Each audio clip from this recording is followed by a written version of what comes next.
Kang Tae-yang stands in the middle of the training grounds. Sweat drips down his face. His hands are empty. No sword, no shield, no magic circle. Just him and the cold stare of every single cadet in the Royal Military Academy. The practical exam is over. He failed it. Hard. Instructor Varen holds up the scoring board for everyone to see. 0 points. Dead last.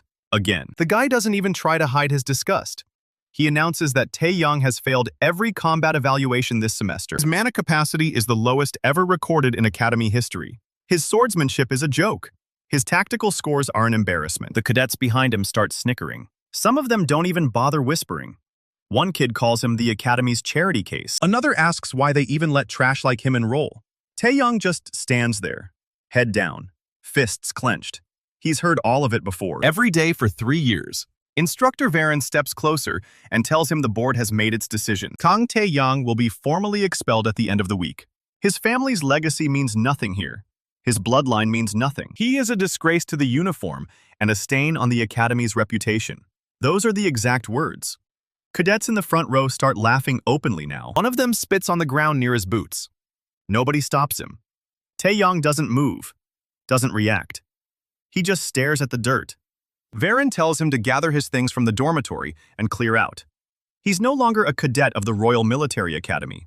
The crowd disperses. Some shove past him on purpose. Others just pretend he doesn't exist anymore. And that's it. 3 years of suffering.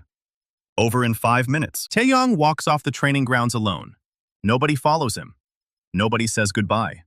He doesn't go to the dormitory. Instead, he cuts through the eastern courtyard and heads straight for the library. Not to study. He's done studying. The library is the only place on campus where nobody bothers him. It's ancient. Forgotten. Tucked behind the main hall where the important cadets train, most students avoid it because the heating spells are broken and the air smells like wet stone. Perfect for a loser who just got kicked out. The door creaks open. Dust swirls in the dim light. Rows of crumbling shelves stretch back into shadow. He walks past them without looking. He's not here for the books. He's here because he has nowhere else to go. At the far end of the library is a small reading alcove he used to hide in during his first year. Nobody ever checks it. He crouches down in the corner and leans his head against the cold stone wall. His chest is tight. His throat burns. 3 years of waking up before dawn. 3 years of extra drills. 3 years of tutors, instructors, discipline masters, all telling him the same thing. Not good enough. Never good enough. He slams his fist against the wall, and the wall cracks.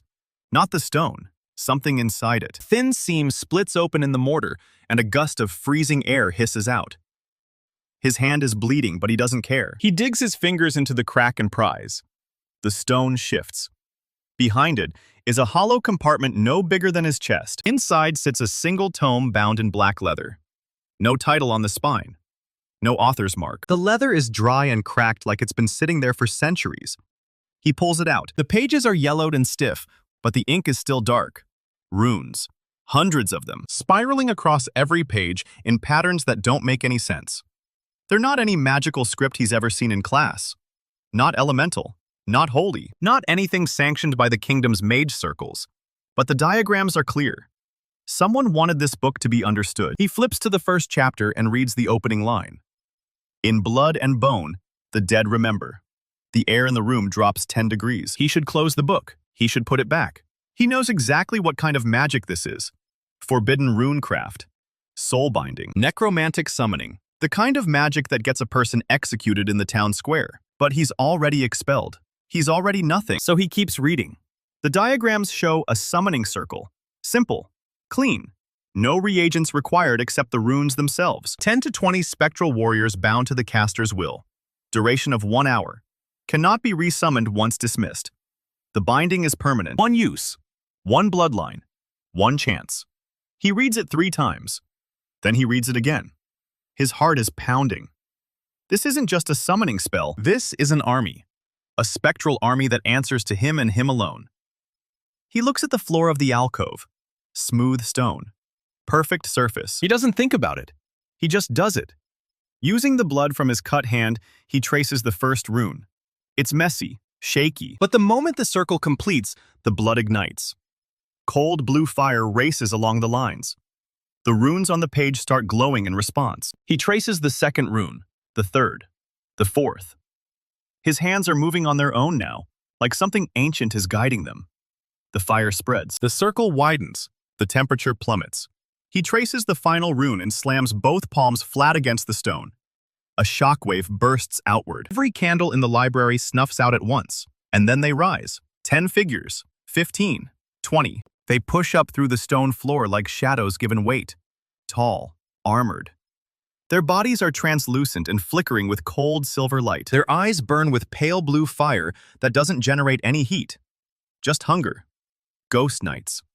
Spectral warriors pulled from somewhere beyond death. They stand in perfect rows, silent, motionless, waiting. Tae-yang can't breathe. The tome said they would obey the summoner, but he didn't actually believe it. Not really. Not until now. One of the knights steps forward. Its armor is ancient, ornate, covered in dents and scratches from battles that happened centuries ago. The ghost stops 3 feet from him and kneels. 20 spectral knights follow suit. Every single one of them drops to one knee. Their heads bow. The cold fire in their eyes flickers like candles in a wind. Tae-yang feels it then. A surge of power floods his chest. Not mana, something older, deeper. A connection. He can feel them. Every night, every empty gaze, every cold pulse of spectral energy. They are his. Not borrowed, not temporary, his. And underneath the power, he feels something else. Familiarity. Like he's met these knights before. Like he's known them his whole life. A name surfaces in his mind without knowing how he knows it. Kang. These are his ancestors. Bound by blood. Called by the runes. Every single knight is a member of his family line stretching back through generations. The tome didn't mention that part. He staggers to his feet and stares at the kneeling ghosts. He doesn't know whether to be terrified or triumphant. Before he can decide, the alarms start blaring. Every ward in the library lights up at once. Red, blinding, pulsing. The forbidden runes have triggered the Academy's detection grid. Footsteps thunder in the corridors outside. Voices shouting orders. They know something is in here. Tae-yang grabs the tome and shoves it into his jacket. The ghost knights rise in perfect unison and turn toward the door. They don't speak. They don't need to. He can feel their intent bleeding into his own mind. Defend the summoner. Eliminate threats. He didn't give that order. They just know. The library doors slam open. 4 Academy guards in full-plate armor charge through with drawn swords. Their blades are etched with anti-magic ward. The lead guard spots the ghost knights and freezes. His face goes pale. He opens his mouth to shout a warning, but he never gets the chance. 2 knights move faster than anything alive. Their spectral blades phase straight through the guard's armor. And armor means nothing to cold iron forged in the afterlife. The man drops without a sound. The other 3 guards stumble backwards, screaming for reinforcements. More footsteps. Dozens of them. Tae-yang knows he has seconds before the entire Academy garrison converges on this building. He doesn't think. He runs. The ghost knights form a protective ring around him as he bolts for the side entrance. A fireball screams past his head and explodes against a bookshelf. Mages. They brought combat mages. Another fireball hits one of the knights square in the chest. The ghost staggers. Flickers. But it doesn't fall. The knights close ranks and push through the corridor with Tae-yang in the center. Guards try to block the exit. Knights cut through them like paper. Spectral steel against mortal flesh isn't a fight. It's a slaughter. Tae-yang bursts through the side door into the cold night air. The ghost knights pour out behind him. Behind them, the library is burning. Spells are flying. Alarms are screaming. The entire academy is waking up. He doesn't look back. He can't. The knights move with him as one unit, flowing through the shadows of the outer courtyards. He vaults the academy wall and lands hard on the cobblestones of the city street beyond. The ghost knights materialize around him, still silent, still waiting. He's out. He's free. But he knows what he just did. Forbidden magic. Assault on academy guards. Escape from custody. The kingdom will brand him a heretic. They'll send hunters, mages, soldiers. He has exactly 1 hour before the nights fade. He looks at the ghost army kneeling in the street and feels that cold ancestral connection pulsing in his chest. They gave him power. His bloodline, his family. He doesn't know why they answered. He doesn't know what he's supposed to do with them. But he knows one thing for certain. He is not a failure anymore. He is not trash. He is a summoner of the dead. And he is going to prove every single person who ever called him worthless dead wrong. The ghost knights rise. The cold fire in their eyes burns brighter. Tae-yang turns his back on the only home he's ever known and walks into the dark city with an army of ghosts at his heels. The hunt hasn't started yet, but it will. The archivist doesn't sleep that night. The moment the detection grid screamed, he knew someone had cracked the forbidden section. He stands in the burning library now, robes singed, staring at the scorched summoning circle on the floor. His hands are shaking. Not from fear, from fury. The runes are still glowing faint blue in the stone, cooling from whatever ritual just happened here. He traces one with his fingertip and feels the residual power bite into his skin. This isn't student work. This is the real thing. Forbidden necromantic runecraft, fully activated, right under his nose for who knows how long. And the caster is already gone. The archivist turns to the captain of the guard, who's standing over 4 dead men with anti-magic wards carved into their armor. Wards that should have stopped any spell cold. The captain can't explain what happened. He says the guards just dropped. The archivist kneels beside one of the bodies and examines the wound. No blood. No visible injury at all. The man's face is frozen in an expression of pure terror. Eyes wide open, mouth caught mid-scream. Spectral steel. The archivist has read about this. He's studied the old texts, the banned histories, the records of wars fought with armies that shouldn't exist. He knows exactly what kind of blade leaves a wound like this. And he knows exactly how dangerous that makes the person who summoned. He rises slowly, his joints aching, and gives the order. Seal the academy. No one leaves. No one enters. Every student, every instructor, every serving girl, every stable hand gets questioned. He wants a name before sunrise. He doesn't get one until dawn. The registrar's ledger shows only one cadet who accessed the library after hours in the past week. One cadet who checked out nothing, returned nothing, and was seen entering the East Wing alone 3 nights in a row. Kang Tae-yang, the failed student. The dead last cadet who couldn't cast a basic light spell without exhausting himself. The archivist almost laughs. Almost. Instead, he issues the warrant himself, pressing his seal into the hot wax with more force than necessary. The charge is heresy. The penalty is execution. The bounty is high enough to turn every mercenary in the capital into a hunter overnight. He sends riders to every gate, every dock, every checkpoint within 50 miles. By noon, Kang Tae-yang's face is on posters in every district of the city. By evening, the slums are crawling with bounty hunters. Tae-yang doesn't know any of this yet. He's still running when the first posters go up. The ghost knights move around him in a loose formation, their cold silver light painting the alley walls in shifting patterns. He can feel their presence like a weight in his chest. The connection is still there, still strong. But he can also feel something else now. A kind of pressure building at the edges of his mind. The knights have been active for nearly 30 minutes. That means he has about half an hour left before they fade. Half an hour to find shelter, hide 20 spectral warriors, and figure out what the hell he's supposed to do next. He stops in a narrow alley between 2 crumbling tenement buildings and presses his back against the damp stone. The knights stop with him. They don't breathe. They don't shift their weight. They just stand there, silent as statues, waiting for his next command. He pulls out the tome and flips through the pages, looking for anything about duration or dismissal. The text is dense, archaic, written in a script that predates the modern language by at least 6 centuries. He can only read about half of it, but he finds a passage near the end that makes his stomach drop. The binding is absolute. Once called, the knights cannot be sent back until the hour expires. There is no dismissal.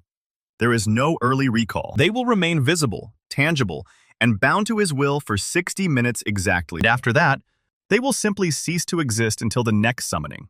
The next summoning. He reads the line 3 times to make sure he's not misunderstanding the old script. Then he reads it a 4th time. There is no next summoning. The runes work once per bloodline. One use, one chance. He had his one chance. And he used it to escape a library. He closes the tome slowly and looks at the knights standing in the alley. 20 warriors of cold fire and spectral steel, bound to him by blood and ancient magic. And in less than 30 minutes, they'll be gone forever. He doesn't have time to feel sorry for himself.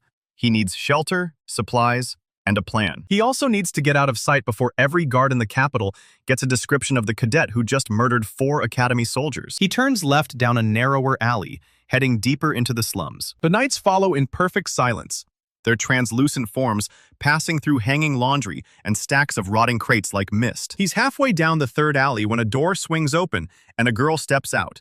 She's about his age. maybe a year younger. She's wearing a rough-spun dress and her hair is tied back with a strip of dirty cloth. She takes one look at Tae-yang, then at the 20 ghost knights glowing behind him, and freezes. 5 seconds pass. Tae-yang braces for the scream. It doesn't come. The girl just stares at the knights for another long moment, then looks back at him with an expression that's more curious than terrified. She asks if he's the one from the posters. Tae-yang doesn't know what she's talking about. She tilts her head toward the main street and says, every bounty hunter in the district has his face on a wanted poster. Heresy. Murder of Academy guards. Escape from custody. The reward is 10,000 gold pieces. More money than anyone in this part of the city has ever seen. Tae-yang tenses. He can feel the knights respond to his spike of fear, their grip tightening on their spectral blades. The girl sees this and doesn't flinch. She just steps back into the doorway and gestures for him to come inside. She says her name is Seraphine. She works in the tannery 3 streets over, and she knows exactly who Kang Tae-yang is, because her little brother was expelled from the academy last year for the exact same reason he was. No mana, no talent, no future. She watched her brother give up on himself after that. She's not going to watch another kid get dragged to the executioner's block for the same crime. She pulls him inside and shuts the door. The knights flow through the walls and reassemble in the cramped main room, their cold light filling the space with an eerie blue glow. Seraphine lights a candle with steady hands and sets it on the table. She doesn't ask what the knights are. She doesn't ask how he summoned them. She just pours him a cup of water and tells him he can stay until midnight. After that, the building gets too hot. The archivist's hunters search every structure in the slums after midnight. It's a pattern. They've been doing it for weeks, looking for rogue mages and illegal artifacts. She doesn't know why they're so active lately, but she knows their schedule.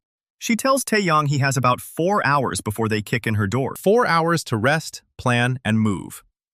He slumps against the wall and drinks the water in one long gulp. The knights stand motionless around him, their cold fire flickering gently. Seraphine watches them for a moment, then asks a question that catches him completely off guard. She asks if they're his ancestors. He stares at her. She shrugs and says the eyes give it away. They all have the same eyes as him. He looks at the nearest knight, really looks.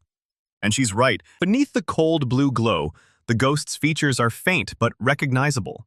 The jaw, the cheekbones, the shape of the brow. It's like looking at a distorted mirror. His family, bound by blood, called by runes he barely understands. He tells her yes, they're his ancestors. She nods like this makes perfect sense and starts pulling blankets out of a chest. She says her grandmother used to tell stories about the old bloodlines. Families with power so deep, it's soaked into their bones and passed down through generations. Most people think those stories are myths now. Seraphine never did. She tucks a blanket around his shoulders and tells him to sleep. She'll wake him before the hunters come. He's asleep before she finishes the sentence. The knights don't sleep. They stand guard around the room. 20 silent sentinels watching the door, the windows, the cracks in the walls. The hour passes. The knights don't fade. Tae-yang wakes with a jolt, certain he's missed the window. But they're still there, still solid, still glowing. He pulls out the tome and checks the passage again, running his finger under the ancient script. He misread it. The duration isn't 1 hour, it's 1 hour per rune circle. And he didn't just trace one circle, he traced 3. One for each layer of the summoning pattern the tome described. 3 hours. He has 3 hours total. He's already burned through nearly 2. Seraphine shakes him awake fully and points at the window. Torchlight flickers in the street outside. The hunters are early. 8 of them, heavily armored, carrying detection rods that pulse with soft white light. The rods are attuned to forbidden magic. They'll pinpoint the knights the moment they get within 50 feet. Tae-yang grabs the tome and scrambles to his feet. Seraphine blows out the candle. The room plunges into darkness, except for the pale blue glow of 20 ghost knights. She asks if he can fight. He says he doesn't have a choice. He orders the knights into a loose semicircle facing the door. They move in perfect synchronization, their spectral blades drawn, their cold fire burning brighter. The detection rods outside flare white. The hunters know they found something. The door splinters. The first hunter through is a big man with a warded longsword and a face full of scars. He sees the ghost knights and hesitates. Half a second. That's all it takes. 2 knights move before he can swing. Their blades phase through his armor, his ribs, his spine. He drops without a sound. The second hunter tries a different approach, hurling a glass vial filled with liquid silver light. Holy water infused with binding runes. It hits one of the knights square in the chest. The ghost staggers. Its cold fire dims, but it doesn't fall.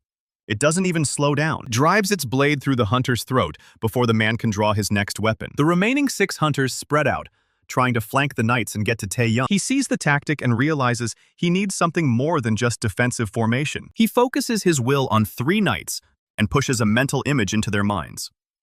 Advance right. Circle behind. Strike from the rear.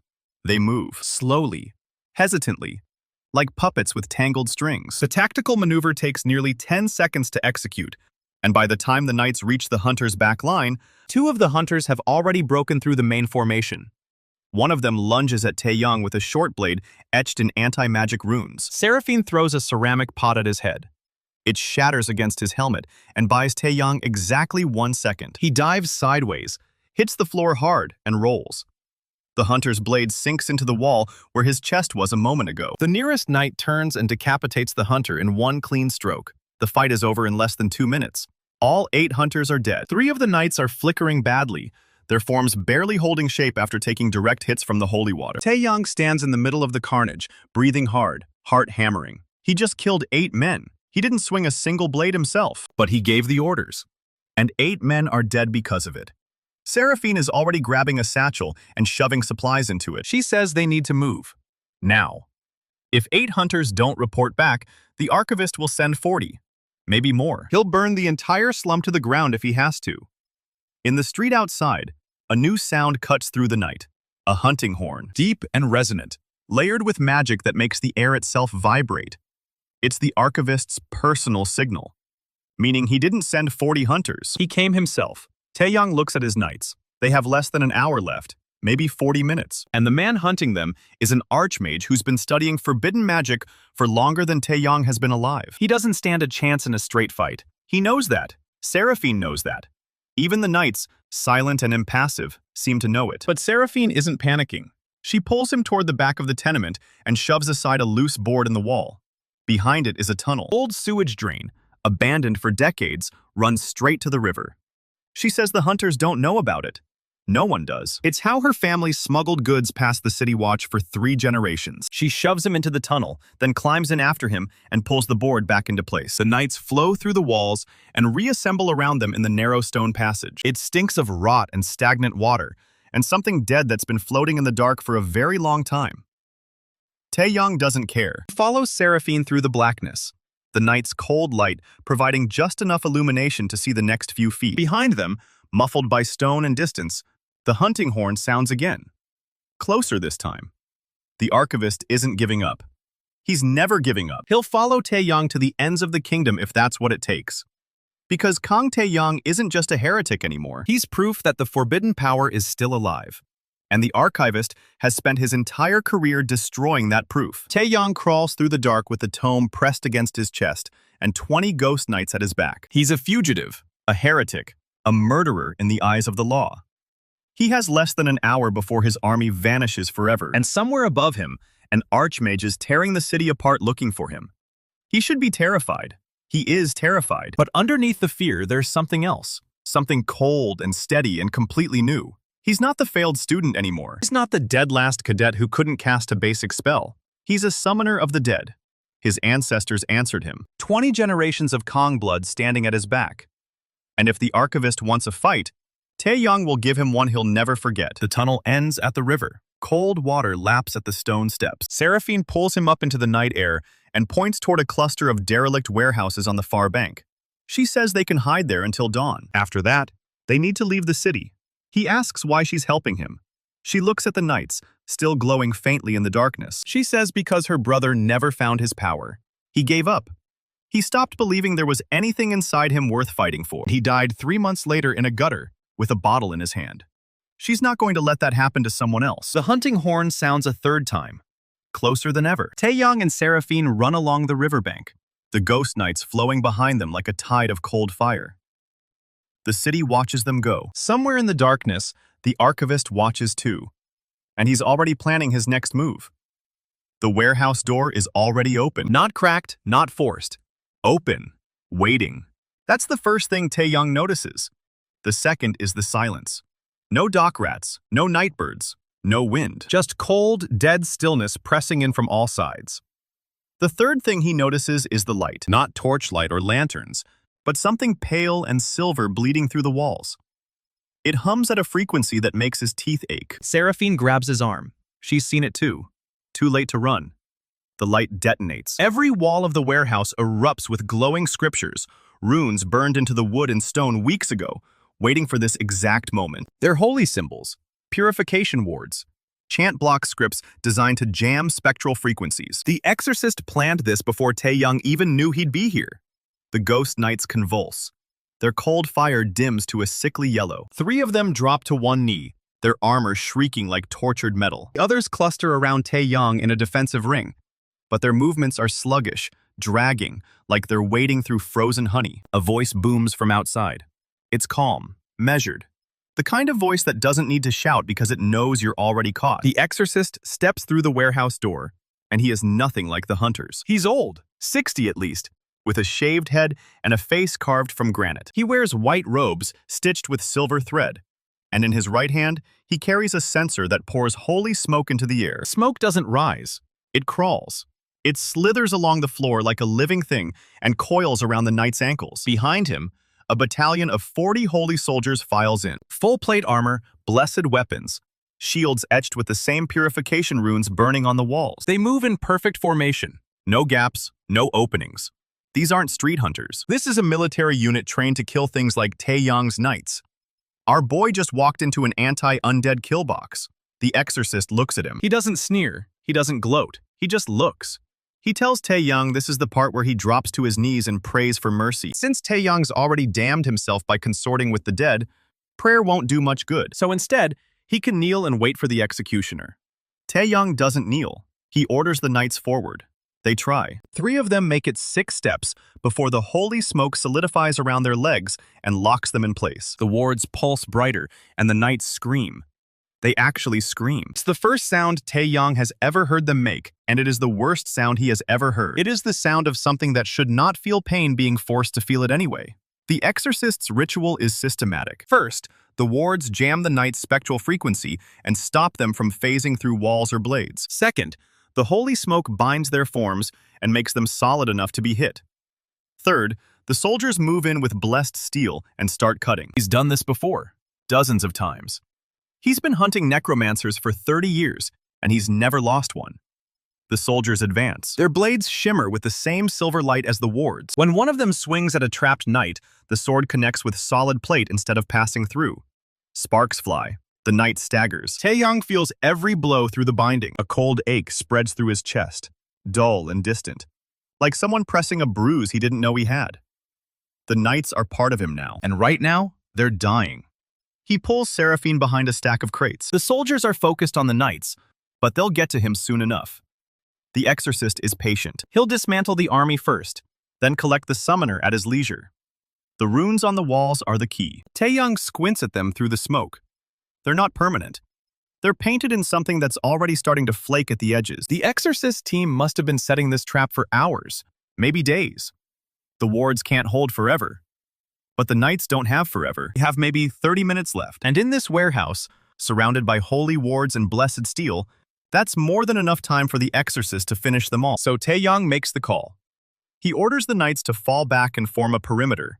He tells them to protect Seraphine, and he steps out from behind the crates with his hands raised. He asks the Exorcist for terms. The old man actually laughs. Not a cruel laugh, a tired one.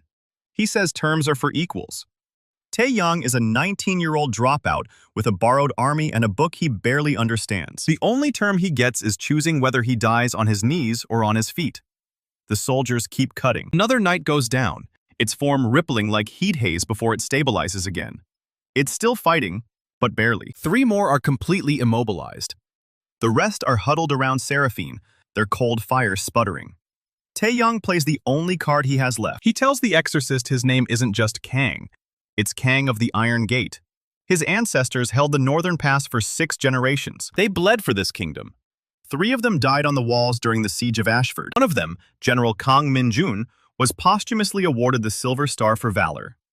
And those same ancestors are standing behind him right now, bound by blood, fighting for their last living descendant. Does the Exorcist want to be the man who butchered the heroes of Ashford? The old man's expression doesn't change. But he raises a hand. The soldiers stop. The censer swings slowly in the silence. The holy smoke coils and waits. And the exorcist says it's a good speech. He's heard better, but not from someone Tae-yang's age. The problem is, ancestral heroism doesn't mean anything when the ancestors in question are dead. They served their time. Their souls belong to the afterlife, not to a failed cadet who thinks he can rewrite the rules of mortality because he found a book. Tae-yang asks if that's really why he's hunting him, because of the heresy, because of the rules. The exorcist smiles. He says he's hunting Tae-yang because in 3 days, the king is going to announce a new alliance with the church, and the church needs a public execution to seal the deal.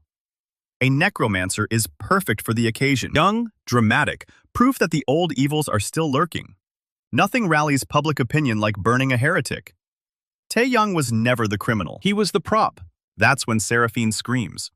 2 soldiers have flanked the night perimeter. The wards on the eastern wall are weaker than the others, and the exorcist's men found the gap. While Tae-yang was talking, they circled around behind the crates and grabbed her. One of them has a blade at her throat. The other is dragging her toward the exorcist by her hair.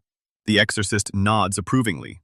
He tells Tae-yang the terms have changed. Now he'll trade the girl for the tome. Tae-yang hands over the book and she lives. He refuses, and the soldiers start cutting pieces off her until he changes his mind. Tae-yang's heart stops. He can see it in the old man's eyes. This isn't a bluff. The exorcist is a zealot. He genuinely believes he's doing holy work, and holy work doesn't require mercy. Seraphine is shaking. She's not crying. She's not begging. She's just staring at Tae-yang with an expression he's seen once before. It's the same look his mother had the day the academy recruiters came. The look of someone who knows they're about to lose something and has already started mourning it. The tome is pressed against Tae-yang's chest. If he gives it up, he loses the only thing that makes him valuable. No tome, no runes, no power. He goes back to being the dead last cadet with nothing, and Seraphine probably still dies anyway. The exorcist isn't bound by anything he says, but if he doesn't give it up, she dies for sure. Right now, in front of him. The knights are waiting. Even through the holy suppression, Tae-yang can feel them straining against the wards, desperate to move. The binding is absolute. If he gives the order, they'll fight until they're torn apart. But the wards are still up. The smoke is still spreading, and Seraphine has a blade at her throat. Giving the order means killing her as surely as the soldier holding the knife. He remembers something the tome said, something he barely noticed at the time. The knights aren't just bound to him by blood, they're bound to his bloodline. And the bloodline has a physical anchor, a place where the ancestors were laid to rest. The family tomb. He asks the exorcist if he knows where the Kang ancestral tomb is.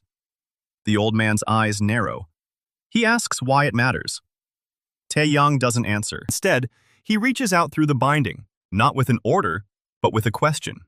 He asks the knights where their remains lie, and the answer floods back through the connection. It's not words, it's a feeling. Cold stone, the smell of old earth, a hillside covered in winter grass.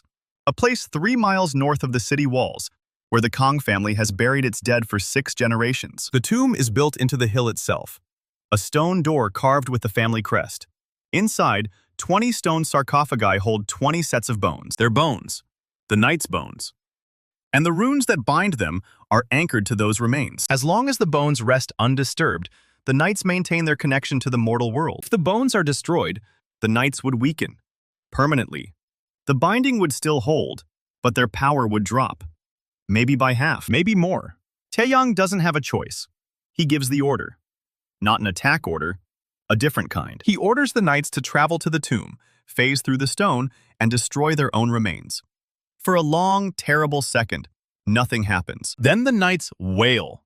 It's not the scream of the wards, it's something worse. It's grief. 20 souls realizing what their last living descendant has just asked them to do. The sound tears through the warehouse, through the wards, through the holy smoke, through everything. The soldiers stumble back. The exorcist's censer swings wildly. Even Seraphine flinches, and the knights move. They don't run. They flow. They pour through the walls like water through cracks, ignoring the wards, ignoring the smoke, ignoring everything except the order. The holy soldiers swing at them as they pass. But the knights don't stop to fight. 3 of them take direct hits and shatter completely, their forms dissolving into motes of cold light. The rest keep going. North, toward the hillside, toward the tomb. The exorcist understands what's happening. His eyes go wide. He shouts at his soldiers to stop them, but the knights are already gone. The warehouse is empty except for the fading glow of the shattered three and the distant echo of the other's grief. Seraphine is still in the soldier's grip.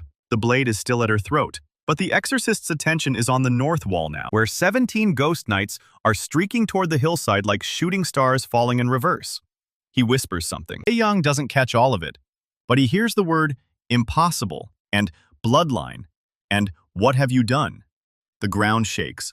Not a rumble, a deep, rolling impact that travels through the earth like a drumbeat. It comes from the north, from the hillside. The knights have reached the tomb. A second impact. Louder. The warehouse windows rattle. Dust rains from the rafters. The holy soldiers are backing toward the walls now, their formation broken, their confidence shattered. The exorcist is staring at Tae-yang like he's seeing him for the first time. The third impact is the worst. It's not just sound anymore. It's a pressure wave that pushes through the city, rattling every door, every window, every stone in every wall. Birds explode from rooftops. Dogs howl. Somewhere in the slums, a child screams, and then it stops. The silence that follows is heavier than the noise was. It presses down on the warehouse like a physical weight. The holy wards flicker and die, their sigils crumbling to ash. The smoke dissolves into nothing.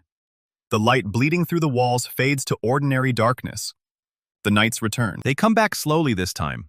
Not flowing, not streaking, dragging. Their cold fire is dimmer than Tae-yang has ever seen it, reduced from silver to a pale, watery blue. Some of them are missing pieces. One has no left arm. Another's helmet is cracked down the middle, exposing a hollow darkness beneath. Third flickers so badly it's barely visible at all. They are diminished. Permanently. Half their power is gone, and it's never coming back. Tae-yang has just mutilated his own ancestors' souls to save one girl. The exorcist sees it too. He sees the cost, the sacrifice, the sheer impossible cruelty of what Tae-yang just did. And for the first time since he walked into the warehouse, the old man looks afraid. Not of the knights, of Tae-yang. He asks what kind of monster destroys his own bloodline for a stranger. Tae-yang doesn't answer. He gives the order. The knights surge forward in a wave of diminished cold fire and slam into the exorcist's soldiers. The fight is brutal and fast. The knights are weaker now, but the wards are down, the holy smoke is gone, and the soldiers are disorganized. A knight drives its spectral blade through the chest of the man holding Seraphine, and he drops without a sound. Two more knights clear a path to the door. The rest hold the line. The exorcist is shouting orders, but his men are breaking. They've never seen a necromancer burn his own ancestors to escape. They don't have a protocol for that. Tae-yang grabs Seraphine and runs for the door. The knights cover their retreat, fighting with a desperate, silent fury. One of them goes down and doesn't get back up. A soldier lands a direct blow with a blessed mace, and the knight's form scatters into nothing before the exorcist screams at his men to stand down. He's not retreating. He's collecting himself. Tae-yang can see it in his eyes. The old man is already planning the next trap, the next ambush, the next battalion. He calls out to Tae-yang as they run. He says this isn't over. The church will hunt him to the ends of the kingdom. His tomb is gone. His ancestors are crippled, and his precious tome won't protect him from what's coming. Tae-yang is a dead man walking. He just doesn't know it yet. They clear the warehouse door and burst into the cold night air. The river is 50 yards ahead, black and silent. The knights form a loose escort around them, their cold fire guttering like candles in a storm. Seraphine is still shaking. She asks why he did it. She's not worth 20 souls. Tae-yang doesn't look at her. He stares at the river and the city beyond it, and the darkness that stretches all the way to the horizon. He says it wasn't about worth. It was about choice. The exorcist chose to use her as bait. Tae-yang chose not to let him win. He doesn't say the other thing, the thing he's thinking, that the tomb was always a vulnerability. The exorcist would have found it eventually. Better to destroy it on his own terms than let the church use it against him. But even as he thinks it, he knows it's a lie. He destroyed the tomb because he couldn't watch her die.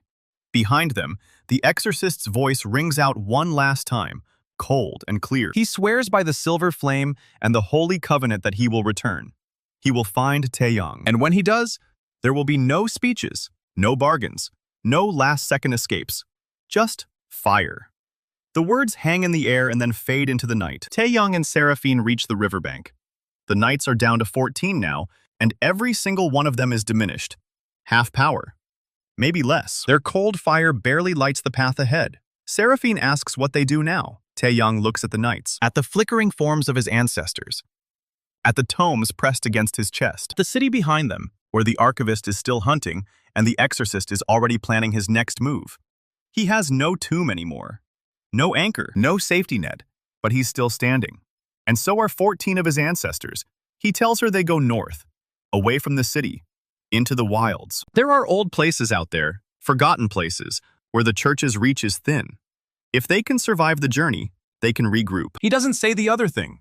He doesn't say that the first summoner is waiting somewhere out there and that destroying the tomb might have done something worse than weaken the knights. It might have sent a signal that the bloodline is bleeding. And the thing that created the runes can smell blood from 1,000 miles away. Hunting horn sounds again, and it's close, closer than ever. Maybe only a few blocks away now. The archivist hasn't given up. He's converging, and where the archivist goes, the exorcist will follow. Tae-yang pulls Seraphine toward the river and the darkness beyond it. The ghost knights flow behind them.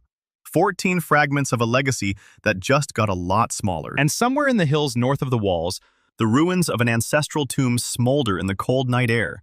Its stone doors shattered, its sarcophagi crushed, its sacred dead weeping silently into the dark. They reach the north bank of the river just as the horn sounds a third time. Too close now. Maybe 3 blocks. Tae-yang doesn't look back. The ghost knights form a tight cordon around him and Seraphine, their cold light dimming with every step. 14 left. Every single one of them is running at half power or less. Their forms translucent, their edges bleeding into the dark. Seraphine stumbles on the rocks, and one of the knights catches her before she falls. She flinches at the touch. Cold steel. No warmth. Tae-yang tells her to keep moving. Riverbank gives way to a stretch of marshland, and then the tree line. Black pines rising like teeth against the sky. They push into the forest, and the city lights vanish behind them. For the first time in hours, the horn stops. Silence drops over the woods like a shroud. Too quiet. No crickets, no owls, no wind. Even the knights notice. One of them turns its head, slow, deliberate, scanning the trees. Another stops mid-stride and stares into the darkness. Tae-yang feels it through the binding. A wrongness, something pulling at the edges of his connection to the knights, like fingers brushing a spider's web. He asks the knights what they sense. They don't answer. They never answer. But one of them raises its spectral blade and points deeper into the forest. Not toward the city, north. Into the wilds. Seraphine asks what it means. Tae-yang says he doesn't know. That's a lie. He feels it too. Something old is waiting out there. Something that recognizes the runes carved into his blood. The knights begin to move before he gives the order. Not fast. Not aggressive. Just drifting north, one after another, their cold fire flickering in unison. Seraphine grabs his arm and asks if he's controlling them. He says no, they're following something else.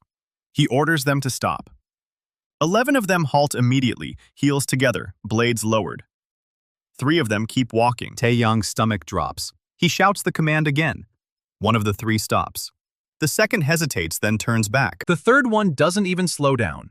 It's the knight with the dented pauldron, the same one who took the holy water hit in the warehouse. Its cold fire is barely a flicker now, just a pale blue thread wrapped around ancient steel. Tae-yang focuses on the binding, on the thread of will that connects him to this knight, and he pulls. The knight staggers, freezes, and then its head turns. Slow, wrong angle, like a puppet whose strings have been cut. It looks at him, not through him, at him. And for the first time since the summoning, a ghost knight speaks. A single word, whispered in a voice that sounds like dried leaves scraping stone. Grandson. Tae-yang stops breathing. Seraphine asks what it said. He doesn't answer. Knight's cold fire gutters and dies, and for 3 horrible seconds, the spectral form goes completely dark. Then, it ignites again. But it's a different fire now. Pale gold instead of cold silver, burning steady and ancient, the color of old bones left in the sun. The other knights react immediately. They raise their blades and form a protective circle around Tae-yang, their cold fire flaring brighter in response to the gold. The transformed knight doesn't attack. It just stands there, watching him with eyes that burn like twin suns. Seraphine asks what's happening. Tae-yang tells her to get behind him. The Goldfire Knight raises one gauntleted hand, points at Tae-yang's chest, then speaks again. 2 words this time. You bleed. Tae-yang looks down. There's no wound, no blood. The knight isn't talking about his body. It's talking about the binding. The connection is fraying. The tomb's destruction left a scar, and something is pressing against it from the other side. The other knights feel it too. They shift formation, closing ranks around Tae-yang and Seraphine, blades angled outward. The forest floor begins to tremble. Not an earthquake, footsteps. Something massive is walking toward them through the trees. The Goldfire Knight lowers its head in a bow. The pines split apart, and a figure steps into the clearing. Taller than the other knights by a full head, armored in black steel plate that shifts and writhes like living smoke. No helm. The face beneath is gaunt, pale, ancient. A warrior in his 40s when he died, jaw like granite, eyes burning with the same pale gold fire. His chest plate bears a crest Tae-yang knows, the Kang family crest. But it's wrong. Dragon is broken, its wings shattered, its tail coiled around a sword that drips with black ichor. The general. Tae-yang doesn't know the name. He knows the face. It's the same face that watched him as a child from the old family tapestry, the one his mother burned after his father died. The general stops 10 paces away. The Goldfire Knight kneels. The other knights don't move. The general looks at Tae-yang with eyes that have seen centuries of darkness and says nothing for a long, cold moment. Then he speaks. His voice doesn't whisper like the others. It booms. You destroyed the tomb. Tae-yang doesn't deny it. The general takes one step forward, and the ground cracks beneath his sabaton. You broke our bones and scattered our dust. Another step. You crippled your own bloodline for a commoner girl. Seraphine flinches. Tae-yang steps in front of her. The general's eyes flick to her, then back to Tae-yang. He says a leader makes sacrifices. He says Tae-yang's choice was weakness. He says this army deserves a commander who won't burn its legacy for a single life. The words hang in the air like smoke. Tae-yang doesn't look away. He says the tomb was already a weakness. The Exorcist would have found it. The church would have desecrated it. He chose to destroy it on his own terms. The general laughs. It's not a kind laugh. It's the sound of a man who has heard 1,000 justifications from 1,000 dead soldiers. He says the tomb wasn't just a weakness. It was their anchor, the only thing keeping them from drifting back into the void. He says Tae-yang didn't just weaken them. He severed their tether to the living world. Now they're fading, slowly, irreversibly. By sunrise, half of them will be gone. By the next moon, all of them. Tae-yang feels the truth of it through the binding. He didn't notice it before, too busy running, too focused on the Exorcist and the Archivist and the Hunters. But now that the general says it, he can feel the drain. The knights are bleeding spectral essence into the void, and there's nothing he can do to stop it. The general says there is something. Tae-yang asks what? The general draws his sword. It's not a spectral blade like the others. It's a real sword. Black iron, cold to the touch, forged in a time before the runes existed. The blade hums with a frequency Tae-yang can feel in his teeth. The general says the runes have rules. One of them is the right of challenge. If a bound spirit believes the summoner is unworthy, they can demand a duel. If the spirit wins, the binding breaks. The summoner's soul takes the spirit's place in the void, and the spirit walks free. If the summoner wins, the binding tightens. The spirit becomes a true vassal, bound by will rather than blood. Loyal until the summoner's last breath. The general says he's issuing the challenge. The other knights react instantly. They don't raise their blades. They lower them. One by one, all 14 knights step back, forming a wide circle around the general and Tae-yang. Seraphine screams at them to stop. They don't listen. They're not allowed to intervene. The right of challenge is older than the runes, older than the first summoner, baked into the very fabric of spectral law. Tae-yang asks what happens to Seraphine if he loses. The general says she'll be unharmed. The duel is between summoner and spirit, no one else. Tae-yang asks if he can refuse. The general says he can. But if he does, the knights will never obey him again. Not fully, not willingly. They'll follow orders because they have to, but the bond will rot. And eventually, they'll drift into the void on their own terms, leaving him defenseless. Tae-yang looks at the knights, at his ancestors, at the cold fire that's barely holding on. He says he accepts. The general smiles. It's the first time he's smiled since he died. He says good. Then he attacks. No warning. No countdown. Just a blur of black steel and pale gold fire, closing the distance in half a heartbeat. Tae-yang throws himself sideways, and the blade cleaves the air where his head was. He hits the ground hard, rolls, comes up with dirt in his mouth. The general is already swinging again. Tae-yang can't match this. He's not a fighter. That's the whole reason he failed the practical exam. He's a scholar, a student, a kid who spent more time in the library than the training grounds. The general is a warrior who died in battle and spent centuries waiting for a chance to fight again. This isn't a duel. It's an execution. The black blade comes down and Tae-yang scrambles backward, barely avoiding a blow that sinks 6 inches into the dirt. The general rips the sword free and says Tae-yang can't win with reflexes alone. He says the runes don't care about muscle memory, they care about will. Tae-yang asks what that means. The general says he'll figure it out or he'll die. The blade comes in low, aiming for his legs. Tae-yang jumps, and the edge skims the sole of his boot. He lands hard, stumbles, goes down on one knee. The general is already swinging overhead. Two-handed blow, full force, enough to split a man in half.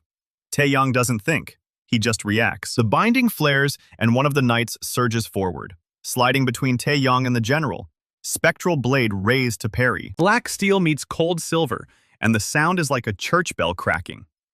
The general doesn't stop. He drives the knight back, hammering blow after blow, and Tae-yang feels every impact through the binding. The knight is stronger than the others, faster. Its cold fire burns brighter in the presence of the general's gold. But it's still not enough. General's blade shears through the knight's spectral steel, and the cold fire gutters. The knight staggers, falls to one knee. Tae-yang screams at it to get up. It doesn't. It looks at him, and for the second time tonight, a ghost knight speaks. Not the general, this one. The one with the dented pauldron, the one who got hit with holy water, the one who whispered, "grandson," before the gold fire took hold. It speaks again. Words Tae-yang doesn't recognize. Old words, ancient, the language of the runes. But somehow he understands them anyway. What is owed cannot be taken. The knight's cold fire flares one last time, and then it shatters. Spectral steel and pale light scatter into the night like embers from a dying fire. Gone. 13 left. Tae-yang stares at the empty space where the knight stood. The general lowers his blade. He says the knight chose to burn itself out, rather than watch Tae-yang die. He says that's loyalty. He says loyalty is earned. He asks Tae-yang what he's done to earn it.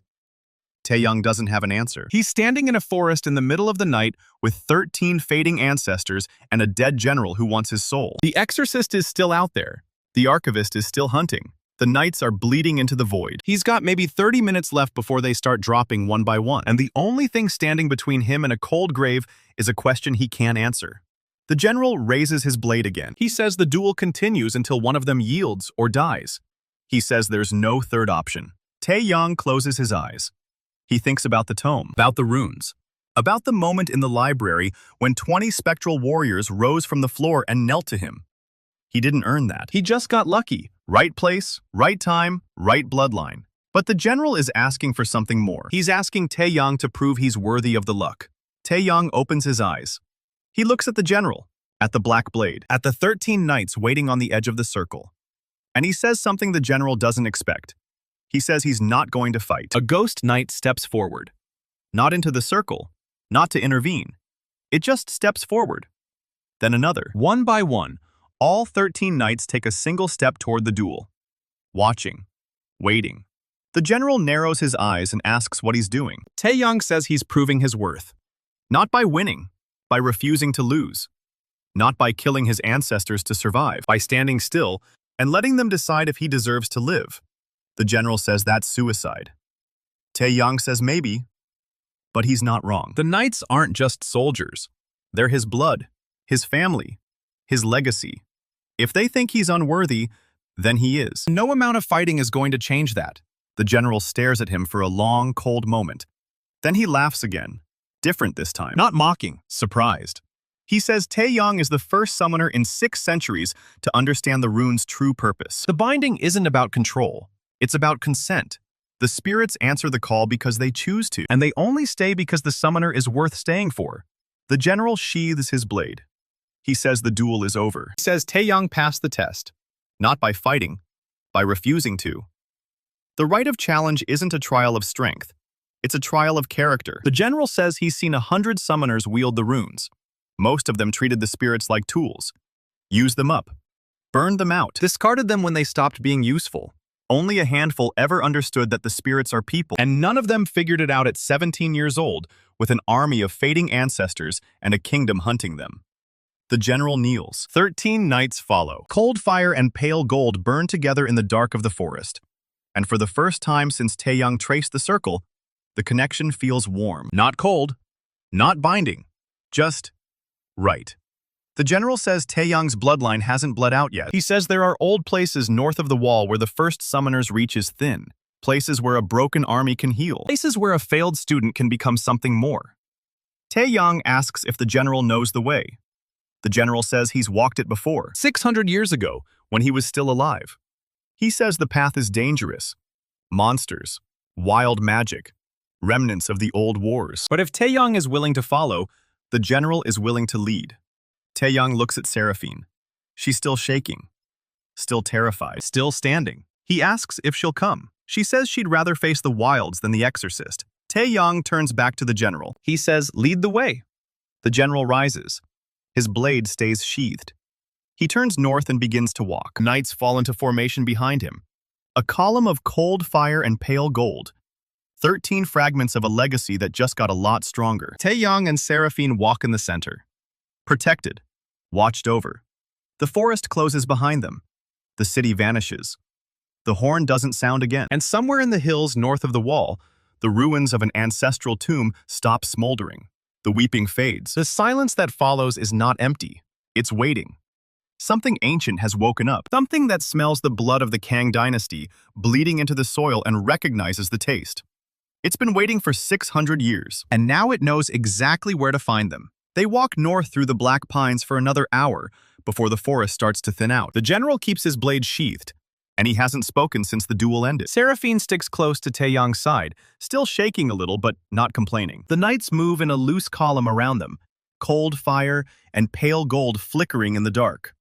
No horns, no hunters, no holy smoke crawling through the trees. Just the sound of 14 armored spirits marching through dead leaves and a girl in a rough spun dress trying not to trip over roots. Tae-yang checks the binding. Still there, still warm. The connection feels different now. Less like a leash, more like a hand on his shoulder. He doesn't know what to do with that yet. The general stops at the edge of the tree line and raises one gauntleted hand. The column halts. All 13 knights go still at once, like someone hit a switch. Tae-yang asks what's wrong. The general points north. Beyond the trees, the land opens up into rolling hills dotted with farmsteads and the silver ribbon of the river curling east. And in the distance, maybe 2 miles out, a column of riders in royal colors is moving fast toward the forest. Gold and white banners, suncrest heraldry. At least 30 horsemen with a carriage in the center. Tae-yang says that's the royal house. The general says he knows. He asks if Tae-yang has any idea why the crown princess of the realm is riding out to meet a fugitive necromancer in the middle of the night. Tae-yang doesn't have an answer for that one either. Seraphine grabs his arm and says they need to run. Right now. Before the riders spot them. The general says running would be a mistake. The princess didn't bring 30 horsemen for a chase. She brought them for a show of force. He says she wants to talk. Tae-yang asks if the general is sure about that. The general says he spent 40 years reading enemy commanders before they ever opened their mouths.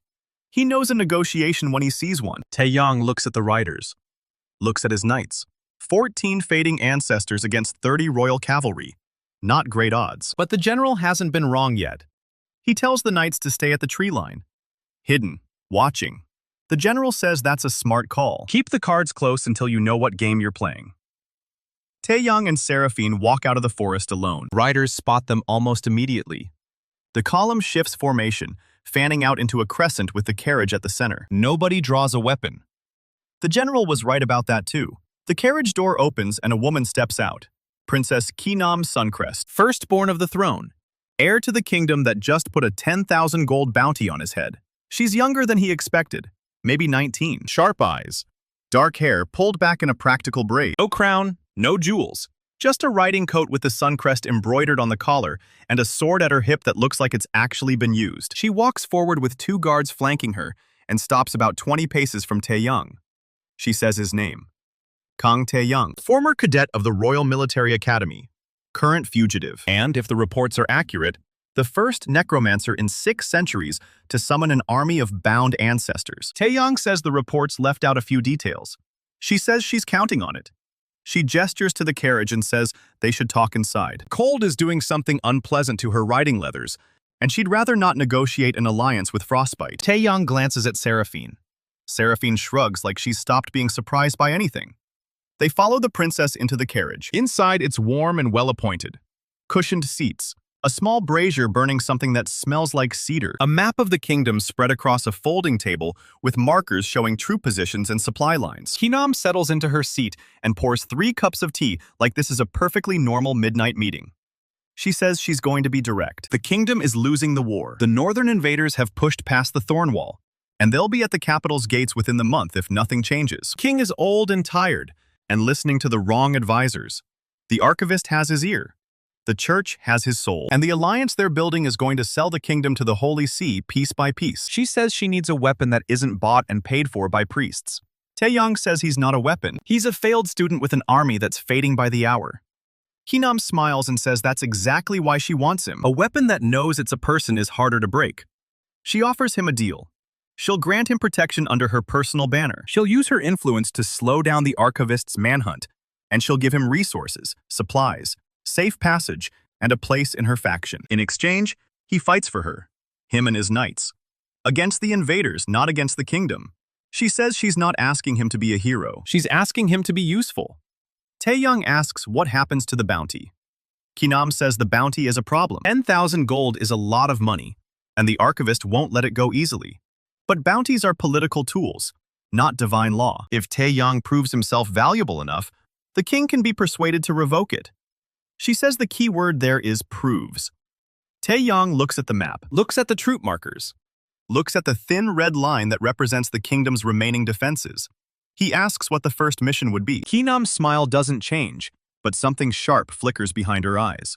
She says there's an enemy supply convoy moving through the Thornwall Pass. 3 days from now. Food, weapons, siege equipment. Enough to supply an army for a month. She wants it gone. She wants the road blocked. She wants it done in a way that makes the northern commanders think twice about sending another one. Tae-yang asks if this is a test. Kinam says everything is a test. The question is whether he passes. Seraphine, who has been silent the entire time, asks what happens if he says no. Kinam turns to look at her, really looks at her, and for a second, the princess's expression softens into something almost human. She says if he says no, she'll give them enough coin to reach the border, and a letter of passage that will get them through the outermost checkpoints. No tricks, no traps, just a clean exit. She says she's not the archivist. She doesn't force people to serve her. Tae-yang asks how he knows she's telling the truth. Kinam says he doesn't. That's the problem with trust. You have to give it before you know if it's earned. Tae-yang thinks about the general, about the duel, about standing still in the dark and letting 13 dead ancestors decide if he deserved to live. He says he'll take the deal. Seraphine makes a small noise like she wants to argue, but stops herself. Kinam nods once. No celebration, no gloating, just acknowledgement. She pulls a ring off her finger. Silver, with a small suncrest seal. She hands it to Tae-yang and says it marks him as an agent of the Crown Princess. It won't stop the archivist's hunters, but it'll make the local garrisons think twice before they draw steel. She says his first orders are waiting at a way station 3 miles east of here. A woman named Captain Voss will have the convoy details. Tae-yang takes the ring and asks what happens after the mission. Kinam says if he succeeds, they talk again. If he fails, they don't. She opens the carriage door and the cold air rushes back in. Tae-yang and Seraphine step out into the night. The riders are still there. 30 horsemen in gold and white, watching him with expressions that range from curiosity to outright hostility. One of them spits on the ground as Tae-yang walks past. Seraphine mutters that she doesn't like these people. Tae-yang says he doesn't either, but they're the best chance he's got. They walk back to the tree line where the knights are waiting. The general is exactly where they left him, arms crossed, cold fire burning steady in his eyes. He asks how it went. Tae-yang says he just agreed to sabotage an enemy supply convoy for a princess who might be using him as a disposable asset. The general says that sounds about right for politics. He asks if Tae-yang trusts her. Tae-yang says he doesn't trust anyone except Seraphine and the knights. The general says that's a good start. Trust is earned. Alliances are built. And the only way to find out if someone's going to stab you in the back is to stand close enough to see the knife coming. Tae-yang looks at the ring in his hand. Silver suncrest catching the pale glow of the knight's fire. He slides it onto his finger and says they're moving east. Captain Voss has a mission briefing waiting. Knights fall into formation without being ordered. 3 miles east turns out to be a crumbling watchtower on a hill overlooking the river. Captain Voss is a stocky woman in her 40s, with a scar across her jaw and the look of someone who hasn't slept in about 3 days. She's got a dozen soldiers with her, all of them tired and jumpy. When Tae-yang walks up with 14 ghost knights at his back, her hand goes straight to her sword. Then she sees the ring. Her eyes flick from the seal to his face and back again. She says the princess works fast. Tae-yang says he doesn't have time for small talk. What's the mission? Voss unrolls a map on a broken stone table and points to a narrow pass through the Thornwall Mountains. She says the supply convoy is using an old trade road that's been abandoned since the war started. Risky route, bad terrain, but it's the only way to move siege equipment through the mountains without being spotted by Kingdom Scout. The convoy has 40 wagons, 200 soldiers, and at least one war mage. Maybe two. She says the princess wants the road blocked and the supplies destroyed. Permanently. Tae-yang studies the map. The pass is narrow, steep on both sides, with a choke point about halfway through where the road squeezes between two cliff faces. He asks if there's any way to bring the cliffs down. Voss says there's an old quarry at the top of the eastern ridge, abandoned for decades. If someone could destabilize the support beams, the whole thing would slide right into the pass. She says the problem is getting up there without the convoy's scouts spotting you. And even if you do, you'd need something heavy to crack the support beams. Something that hits like a battering ram. Tae-yang looks at the general. The general says ghost steel can phase through rock, but it can't break it. Different kind of force. Tae-yang asks if there's another way. The general thinks for a moment and says the knights can't bring down a cliff, but they can clear a path through 200 soldiers. He says it won't be clean, it won't be quiet, and with the knights at half power, it'll cost them. Tae-yang asks how many. The general says at least 3, maybe more. Blessed Steel and War Mages are a bad combination for spirits that are already fading. Tae-yang closes his eyes. 3 more knights, 3 more ancestors. Gone forever. He asks if there's a third option. Voss says there's always a third option, but it's usually worse than the first 2. She points to a spot on the map where the trade road crosses a wooden bridge over a deep ravine. She says if they can't block the pass, they can burn the bridge. Stop the convoy long enough for reinforcements to arrive. But burning a bridge in the middle of enemy territory with 200 soldiers and a war mage watching isn't exactly a subtle operation. Tae-yang asks how long the bridge is. Voss says about 60 feet. Old timber, dry as kindling. One good fire and it's gone. Tae-yang looks at the general again. The general says fire is doable. The knights can't carry torches, but they can guard whoever does. Seraphine steps forward and says she'll do it. Everyone turns to look at her. She's still wearing the rough spun dress, still got dirt on her face from the tunnel, still shaking a little, just enough to notice, but her voice is steady when she says she grew up in the slums. She knows how to start a fire that sticks, and she's not going to stand around while Tae-yang loses more of his family. Tae-yang says it's too dangerous. Seraphine says everything is dangerous. That's not a reason anymore. The general laughs, not mocking, genuinely amused. He says she's got more steel in her spine than half the officers he served with. Tae-yang looks at Seraphine for a long moment. Then he says, fine, but she stays behind the knights the whole time. No heroics. No risks she doesn't have to take. Seraphine says she can live with that. Voss marks the bridge on the map and says they've got about 6 hours before the convoy reaches it. If they move fast, they can be in position before dawn. Tae-yang nods. 6 hours. 14 knights. 1 bridge. 200 soldiers and a war mage. He turns to the knights and gives the order to move. The general falls into step beside him as they head east along the river. He says Tae-yang made a good call back there. Taking the deal. Taking the mission. A summoner who won't fight is just a kid with a book. A summoner who fights for something bigger than himself is something else entirely. Tae-yang asks what that something else is. General says history hasn't decided yet, but it's watching. They march through the night toward the Thornwall Pass. 14 ghosts and 2 kids, and a princess's ring that feels heavier than it should. Behind them, somewhere in the dark, the archivist's horn sounds one more time. Distant, faint, but closer than it was an hour ago. The general hears it too. He doesn't turn around. He just says they'll deal with that problem after the bridge.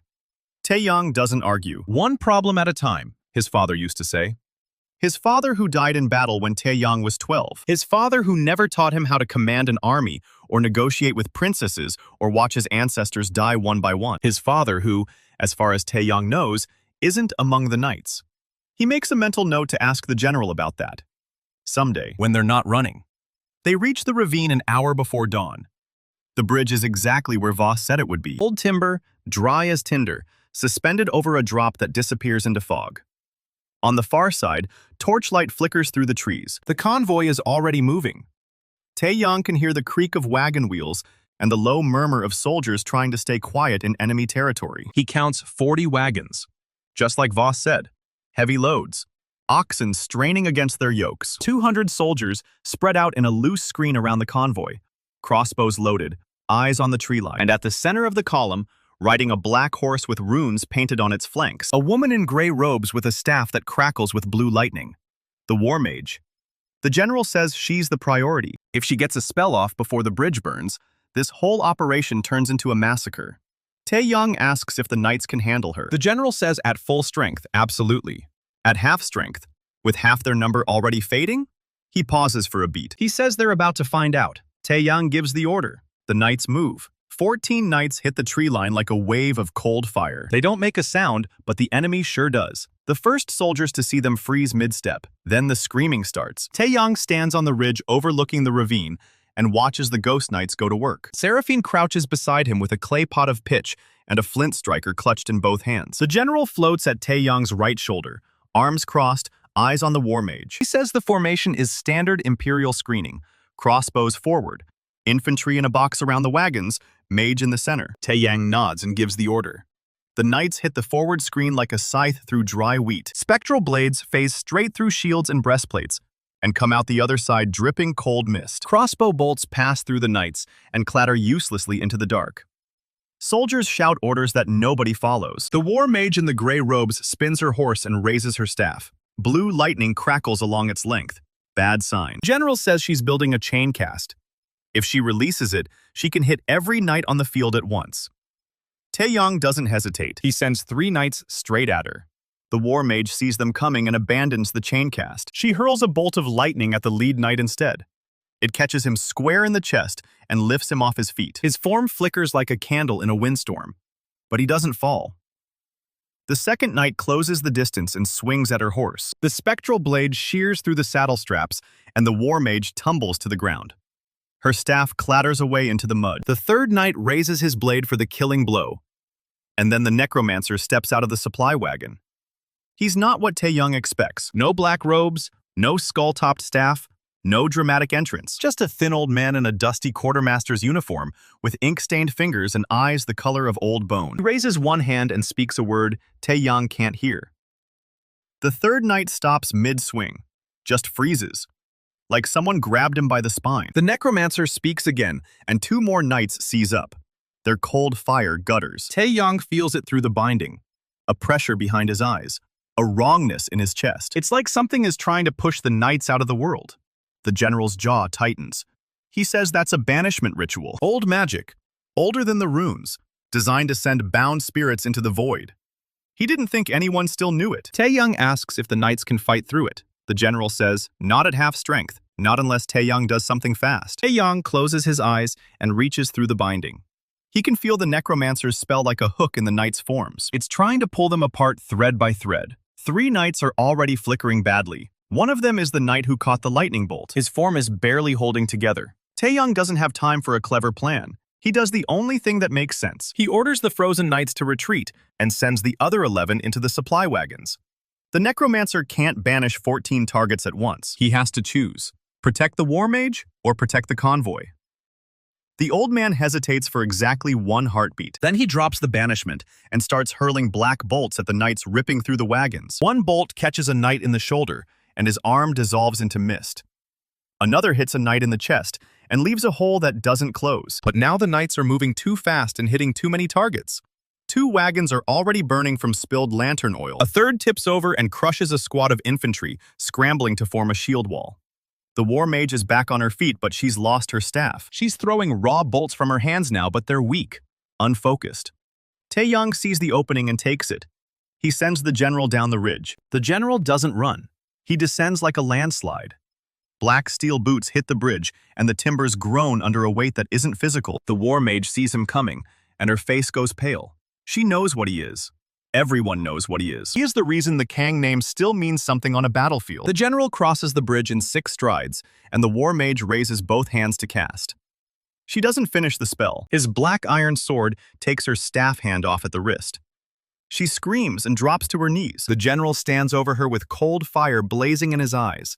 He doesn't kill her. He just looks at the necromancer and waits. The message is clear. Your move. The old man stares at the general for a long moment. Then he raises both hands in surrender. The infantry breaks. It's not a retreat, it's a rout. Soldiers throw down their weapons and run for the tree line. The ones who don't run are already dead or dying. 40 wagons of supplies and 200 soldiers scattered by 14 ghosts and 1 failed cadet. Tae-yang should feel triumphant. He's counting. 3 knights frozen. 1 with a hole in his chest that's still spreading. The one who caught the lightning bolt is down on 1 knee, and his cold fire is almost out. 2 more are flickering so badly, Tae-yang can see the trees through their forms. The necromancer's banishment didn't kill them, but it didn't miss either. Tae-yang walks down the ridge and onto the bridge. Seraphine follows with the pitch pot still clutched to her chest. She asks if they still need to burn the bridge. Tae-yang looks at the supply wagons burning on the far bank. Then he looks at the knights. 6 of them are solid and battle-ready. 4 are damaged but functional. 3 are fading fast. And 1, the knight with the chest wound, drops to his knees and starts to dissolve from the edges inward. Tae-yang runs. He reaches the knight just as the dissolution hits his torso. The knight looks up at him with eyes that are the same shape as Tae-yang's own. He doesn't speak. None of them speak except the general. But Tae-yang can feel what he's trying to say through the binding. It's not regret or fear or anger, it's pride. The knight dissolves into mist and cold light, and then he's gone. 4 knights lost, permanently. The general walks over and stands beside Tae-yang in silence.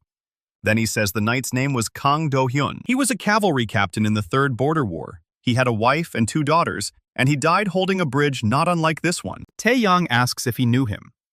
The general says he knew all of them. He commanded all of them. They were his soldiers long before they were bound to the runes.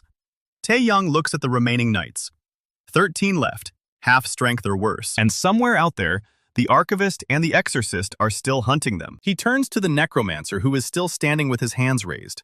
The old man hasn't moved since he surrendered. Tae-yang walks toward him, and the general follows half a step behind. He asks the necromancer who he works for. The old man smiles. It's not a friendly smile. He says he works for whoever pays. He doesn't care about the war or the kingdom or the church. He cares about getting paid and staying alive. Right now, Tae-yang is the biggest threat in the ravine. So right now, he works for Tae-yang. Tae-yang doesn't believe him for a second, but he doesn't have time for a prisoner, and he doesn't have the stomach for an execution. He tells the necromancer to run. The old man raises an eyebrow. Tae-yang says he won't ask twice. The necromancer lowers his hands and walks into the trees without looking back. Seraphine asks if that was a good idea. Tae-yang says probably not. But killing him would have taken time they don't have. And leaving him tied up would have been the same as killing him slow. At least this way he owes Tae-yang a debt he might collect someday. The general nods slowly. He says it's a commander's logic. Cold but practical. Tae-yang says he learned from watching the general work. They search the supply wagons before the fire spread. Most of the cargo is salted meat and hardtack and replacement spear shafts. Standard military supply. But the last wagon is different. Sealed crates with imperial seals and a manifest written in code. Tae-yang pries one open with the general's sword. Inside is a set of vials filled with liquid that glows the same pale silver as the knight's cold fire. The general's expression goes hard. He says it's distilled spectral essence. The Empire has been experimenting on bound spirits, trying to weaponize them, trying to create artificial ghost soldiers. Tae-yang stares at the vials and feels something cold settle in his stomach. The Empire isn't just fighting a war. They're building an army that never dies. And the necromancer wasn't here to stop Tae-yang. He was here to test the cargo. Tae-yang orders the knights to destroy the vials. They smash the crates one by one until the silver liquid soaks into the dirt and fades to nothing. The general watches the destruction with an unreadable expression. He says the Empire will just make more. Tae-yang says they'll destroy those too, every time. As many times as it takes. The general looks at him for a long moment. Then he says, Tae-yang sounds like his father. Tae-yang doesn't know how to respond to that, so he doesn't. They gather what supplies they can carry and burn the rest. 12 knights form a perimeter around the bridge, while Seraphine finally puts her pitch pot to use. She soaks the support beams and the railings, and every dry timber she can reach. Then she strikes her flint, and the bridge catches like it's been waiting to burn for a century. They watch it collapse into the ravine in a shower of sparks and smoke. 60 feet of burning timber tumbling into the fog. No convoy is crossing that for at least a week. Captain Voss will get her reinforcements. They head north along the ravine as dawn breaks over the Thornwall Pass. Pink and gold light spills across the mountains. It's almost beautiful, almost peaceful. Tae-yang doesn't let himself relax. He knows this was just the first wave. The Empire sent 1 necromancer and 1 war mage and 200 soldiers. Next time, they'll send more. The general says the Empire doesn't know what they're dealing with yet. They sent a spirit weaver to counter standard ghost knights. They don't know Tae-yang is commanding the general of the Third Border War. Tae-yang asks if that makes a difference. The general says it makes all the difference. Standard ghost knights are puppets. The general is a general. He doesn't just fight battles, he wins wars. Tae-yang wants to believe that. But he's looking at his knights and counting losses. 4 gone, 4 damaged, 12 left and fading. Sun is climbing higher, and the clock is still ticking. He asks the general how long until the next batch of knights starts to fade. The general is quiet for a moment. Then he says the binding is fraying faster than he expected. The tomb's discovery wasn't just a power loss, it was a tether cut. Some of the knights might last up to an hour, some might not make it through the week. Tae-yang stops walking. He asks if there's any way to stop it. The general says there's one way. But Tae-yang isn't going to like it. Tae-yang says he hasn't liked anything that's happened since he opened that tome. He can handle one more thing. The general turns to face him. The cold fire in his eyes is steady, but his voice is low. He says the runes aren't just a summoning tool. They're a contract. And the other party to that contract is the first summoner, the Lich who created the runes in the first place.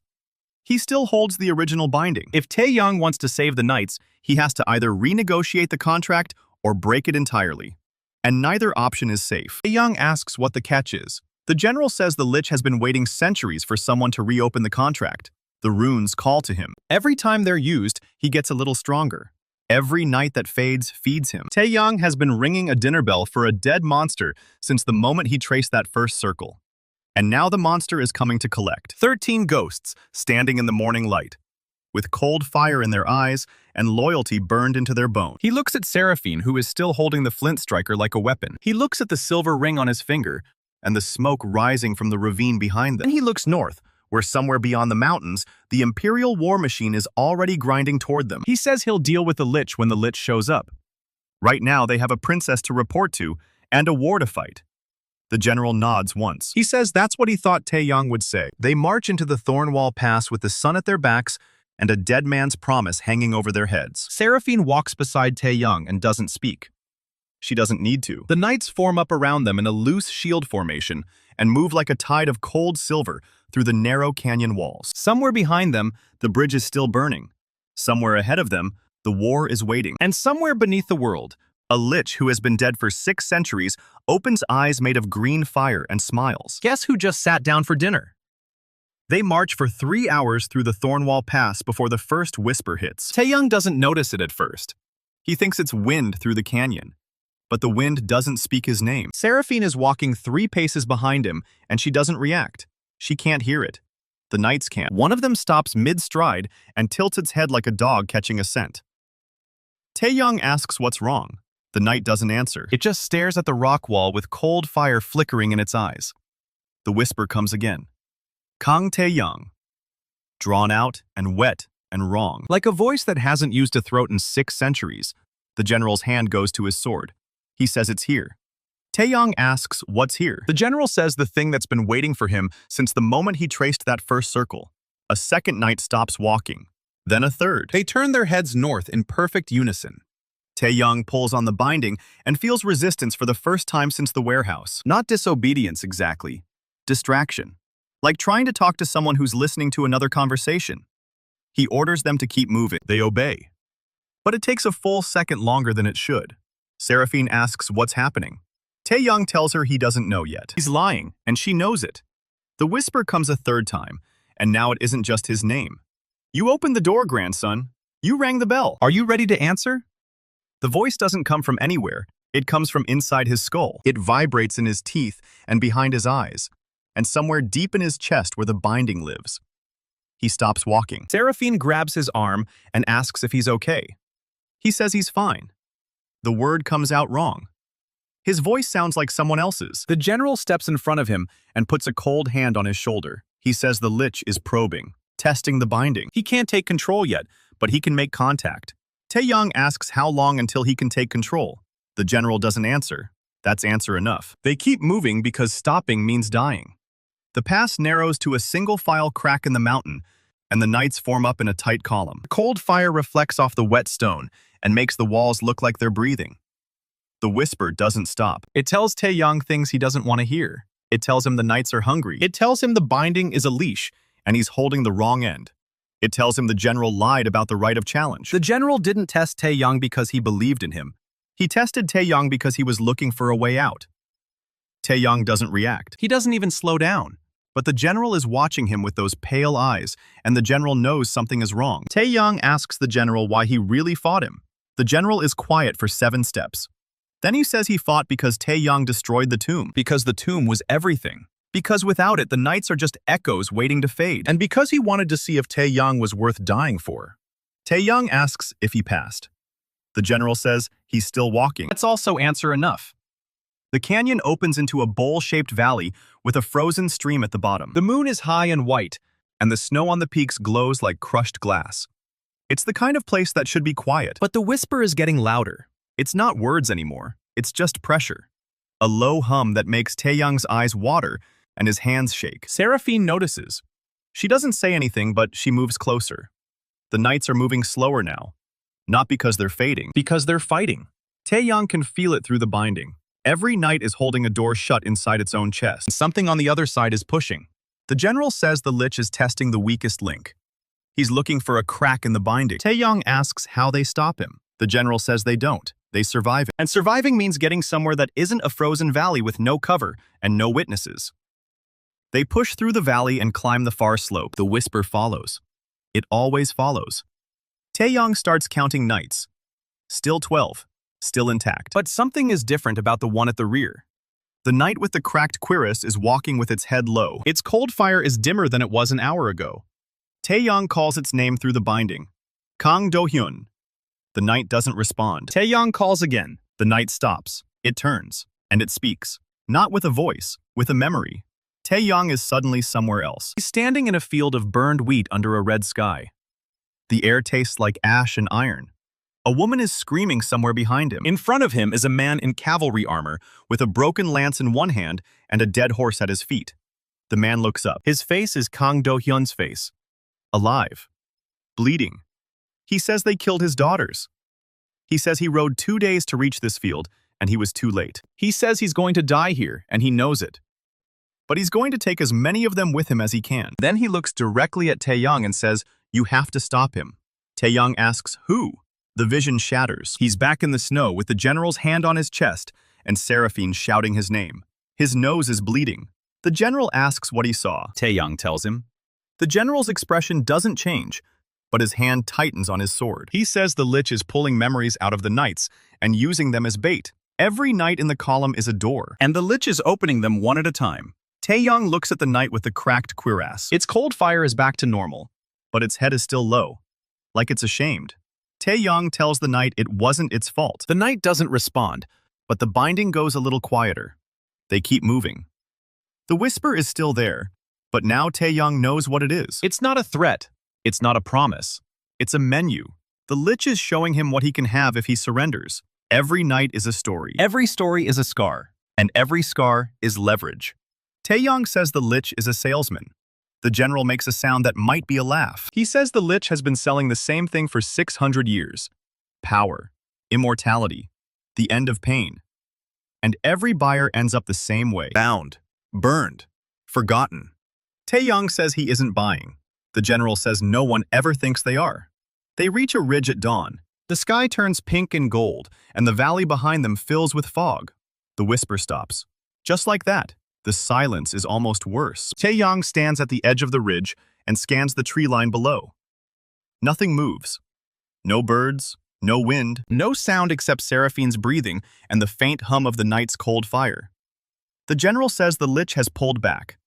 Tae-yang asks why. The general says he found what he was looking for. Tae-yang asks what that was. The general points at Tae-yang's chest, not at his heart. At his sternum. At the exact spot where the golden knight touched him in the forest. Tae-yang pulls his tunic down and looks. There's a mark, small and dark, and shaped like a fractured rune. It wasn't there before.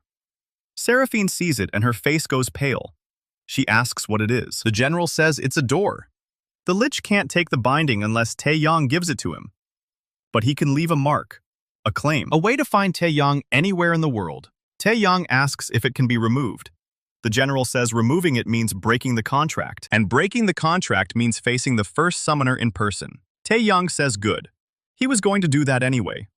Seraphine calls him an idiot. She says he's bleeding from his nose, and he's been fighting whispers for 6 hours, and he can barely stand. He needs to sleep. He needs to eat. He needs to stop acting like he's already dead. Tae-yang looks at her. She's shaking. Not from cold, from anger. She says she didn't crawl through a sewer and burn a bridge and watch 14 ghosts fight a war for him just so he could throw himself at a monster. He has people now. He has her. He has the knights. He has the princess and the captain and the necromancer who owes him a debt. He doesn't get to die alone. Tae-yang doesn't know what to say to that, so he says nothing. The general watches the exchange with something that looks almost like approval. He says, Seraphine is right. The Lich wants Tae-yang to come to him. He wants him tired and desperate and alone. The worst thing Tae-yang can do right now is exactly what the Lich wants. Tae-yang asks what the best thing is. The general says rest, eat, plan.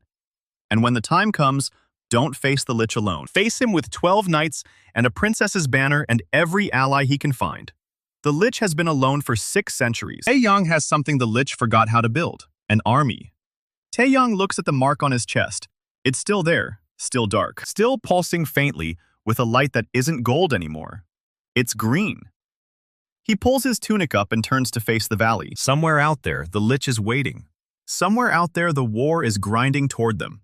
Somewhere out there, the archivist is still hunting. But right now, the sun is coming up, and 12 knights are standing behind him, and Seraphine is glaring at him like she's about to hit him with a rock. If he says one more stupid thing, he says they'll make camp, just for a few hours. Seraphine nods once and starts unpacking supplies. The knights form a perimeter around the ridge. The general stands at the highest point with his black iron sword drawn and his cold fire burning steady. Tae-yang sits down with his back against a boulder and closes his eyes. The whisper doesn't come back, but the mark on his chest keeps pulsing.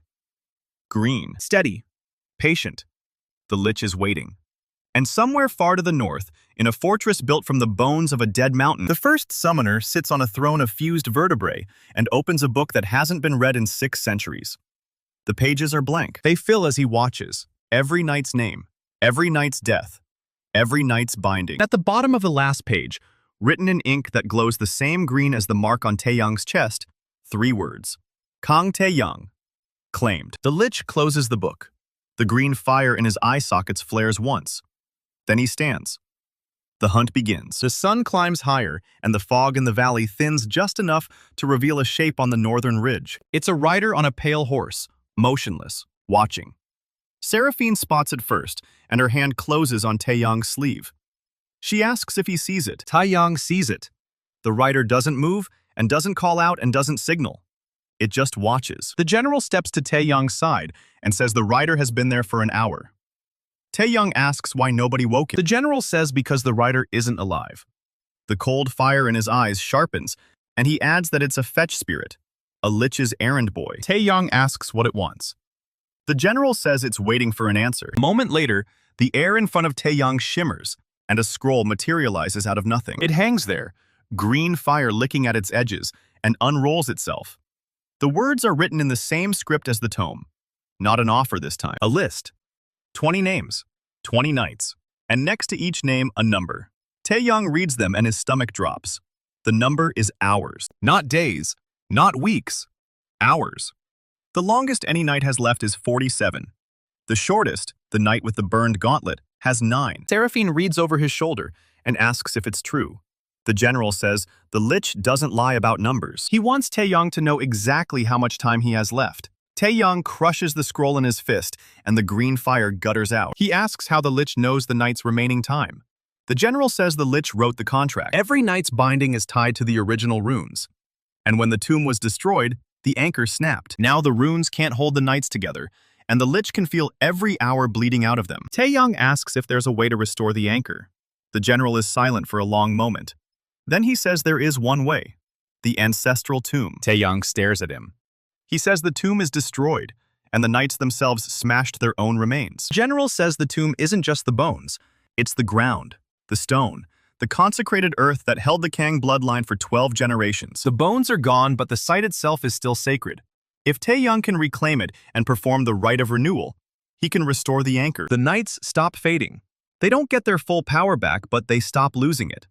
The general says the tomb is currently occupied by the Exorcist and 40 holy soldiers, and enough purification wards to turn a necromancer to ash just by breathing the air. Tae-yang looks at the rider on the ridge. Then he looks at the scroll. Then he looks at the knights standing in a loose perimeter around the camp. 12 of them. Some of them so faded now their armor is nearly transparent. He says they're going back. Seraphine asks if he's insane. He says the Exorcist wants him dead, but the Exorcist also wants the Lich gone. And right now, the Lich is the bigger threat. If the Exorcist has any sense at all, he'll listen. Seraphine says the Exorcist tried to burn him alive in a warehouse. Tae-yang says that was before the Lich marked him. Now he's got something the Exorcist wants more than a public execution. Information. The general asks what he plans to say. Tae-yang says the truth. The Lich is the first summoner. He's been manipulating the Kang bloodline for 6 centuries, and Tae-yang is the only person alive who knows how to stop him. If the Exorcist kills him, the Lich wins. The general considers this, and he sheathes his black iron sword and says it's a terrible plan. Tae-yang says he's open to better ones. The general says nothing, which is as close to approval as he ever gets. They break camp in silence. No fire to douse. No tents to strike. Just 12 fading knights and 2 living people, and a long walk back toward the people who want them dead. The rider on the ridge watches them go. It doesn't follow. It doesn't need to. The Lich already knows where they're going. The path south takes them through the same black pine forest they crossed 2 days ago. It feels different now. The trees are the same, and the moss is the same, and the cold mist curling around their ankles is the same. But the knights are slower. Not pain exactly, more like exhaustion. Like men who have been marching for years and just realized the march never ends. The knight with the burned gauntlet stumbles on a root. He catches himself, but it takes him 3 full seconds to straighten up. Tae-yang stops and asks if he can keep going. The knight turns his head. His cold fire is so faint, now it's almost white. He says he can keep going until he can't. Tae-yang asks what happens when he can't. The knight says he goes wherever knights go when the binding breaks. Tae-yang doesn't ask where that is. He's afraid of the answer. By midday, they reach the edge of the forest, and the river glitters silver in the distance. Same river they crossed before. Same north bank where the horn sounded behind them. No horn now. No hunters. Just silence and the distant smudge of the city walls. Seraphine asks how they get past the gates. Tae-yang says they don't. The tomb isn't inside the city. It's on the eastern hill, outside the walls, where the old Kang estate used to be before the family fell. The Exorcist didn't need to go through the city to fortify it. He just marched his soldiers straight there. Seraphine asks how many soldiers. The general says 40, plus the Exorcist himself. And now probably more. Because the Exorcist isn't stupid. He knows Tae-yang has to come back. The tomb is the only anchor the knights have. And if Tae-yang wants to save them, he has to walk straight into the trap. Tae-yang says, then they don't walk into it. They walk around it. He asks the general if the knights can still phase through rock. General says they can, but it costs them. And right now they don't have much to spend. Tae-yang says they only need 1 knight to phase, just long enough to deliver a message. The general asks which knight. Tae-yang points at the knight with the cracked cuirass, Kang Tae-yang, the knight who stopped in the pass and showed him a vision of his dead daughters. The knight who told him to stop the Lich. Kang Tae-yang steps forward, and his cold fire is steadier than most. He says he'll do it. Tae-yang asks if he still wants to stop the Lich. Kang Tae-yang says more than anything. Tae-yang tells him to phase through the tomb wall, find the Exorcist, and tell him Tae-yang wants to talk. Not fight, not ambush, not trick. Talk. Face to face. No weapons, no knights, just Tae-yang and the Exorcist on neutral ground. Kang Tae-yang asks what makes him think the Exorcist will agree. Tae-yang pulls down his tunic and shows the mark on his chest. Fractured rune pulsing green. He says the Exorcist has spent his whole life hunting undead. He'll recognize a Lich's mark when he sees it. Kang Tae-yang looks at the mark for a long moment. Then he turns and walks toward the river and keeps walking, his boots passing through the water without disturbing a single ripple. He fades into the tree line on the far bank, and then he's gone. The wait is the worst part. Tae-yang sits with his back against a pine and watches the river and tries not to count the minutes. Seraphine sits next to him and doesn't say anything for a long time. Then she asks if he trusts the Exorcist. He says no. She asks if he trusts the plan. He says no. She asks why he's doing it then. He looks at the knight. The knight with the burned gauntlet is sitting on a rock with his head bowed, and his cold fire flickering like a candle in a draft. Two others are so faded, Tae-yang can see the trees through their chests. He says because the alternative is watching them die one by one and waiting for the Lich to come collect what's left. Seraphine says nothing. She leans her head against his shoulder and closes her eyes. Not romantic, just exhausted. Just two kids who have been running for days and haven't slept and are about to walk into a holy fortress and ask the man who tried to execute them for help. An hour passes. Then two. The sun slides down toward the western hills, and the shadows stretch long and cold across the river. Tae-yang is starting to think Kang Do-hyun failed when the knight reappears. He walks out of the tree line on the far bank and crosses the river the same way he left. Silent and spectral and slow. He stops in front of Tae-yang and says the exorcist agrees. Tae-yang lets out a breath he didn't know he was holding. He asks what the terms are. Kang Do-hyun says the meeting happens at the tomb gate, 1 hour after sundown. Tae-yang comes alone. No knights, no seraphine, no weapons. If he breaks any of those terms, the exorcist's archers put a blessed arrow through his throat. Tae-yang says, fair enough. Seraphine asks what happens if the exorcist breaks the terms. Kang Do-hyun turns his cold fire eyes toward her. He says the exorcist swore on his holy order. He doesn't break oaths. Tae-yang isn't sure if that's reassuring or terrifying. Maybe both. Sundown comes faster than it should.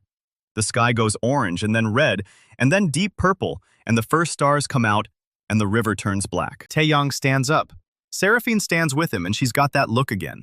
The one she had on the ridge. The one that says she's about to hit him with a rock. She says if he dies, she's going to find a way to summon his ghost and kill him again. Tae-yang almost smiles. He says he'll keep that in mind. He tells the knights to stay with Seraphine. The general starts to protest, and Tae-yang cuts him off. He says if this goes wrong and the exorcist kills him, the knights are the only thing keeping Seraphine alive. They need to protect her, and the general is the only one who can command them if Tae-yang is gone. The general says nothing for a long moment. Then he nods once. A single sharp motion. Tae-yang turns and walks toward the river. The water is cold and fast, and it soaks through his boots in seconds.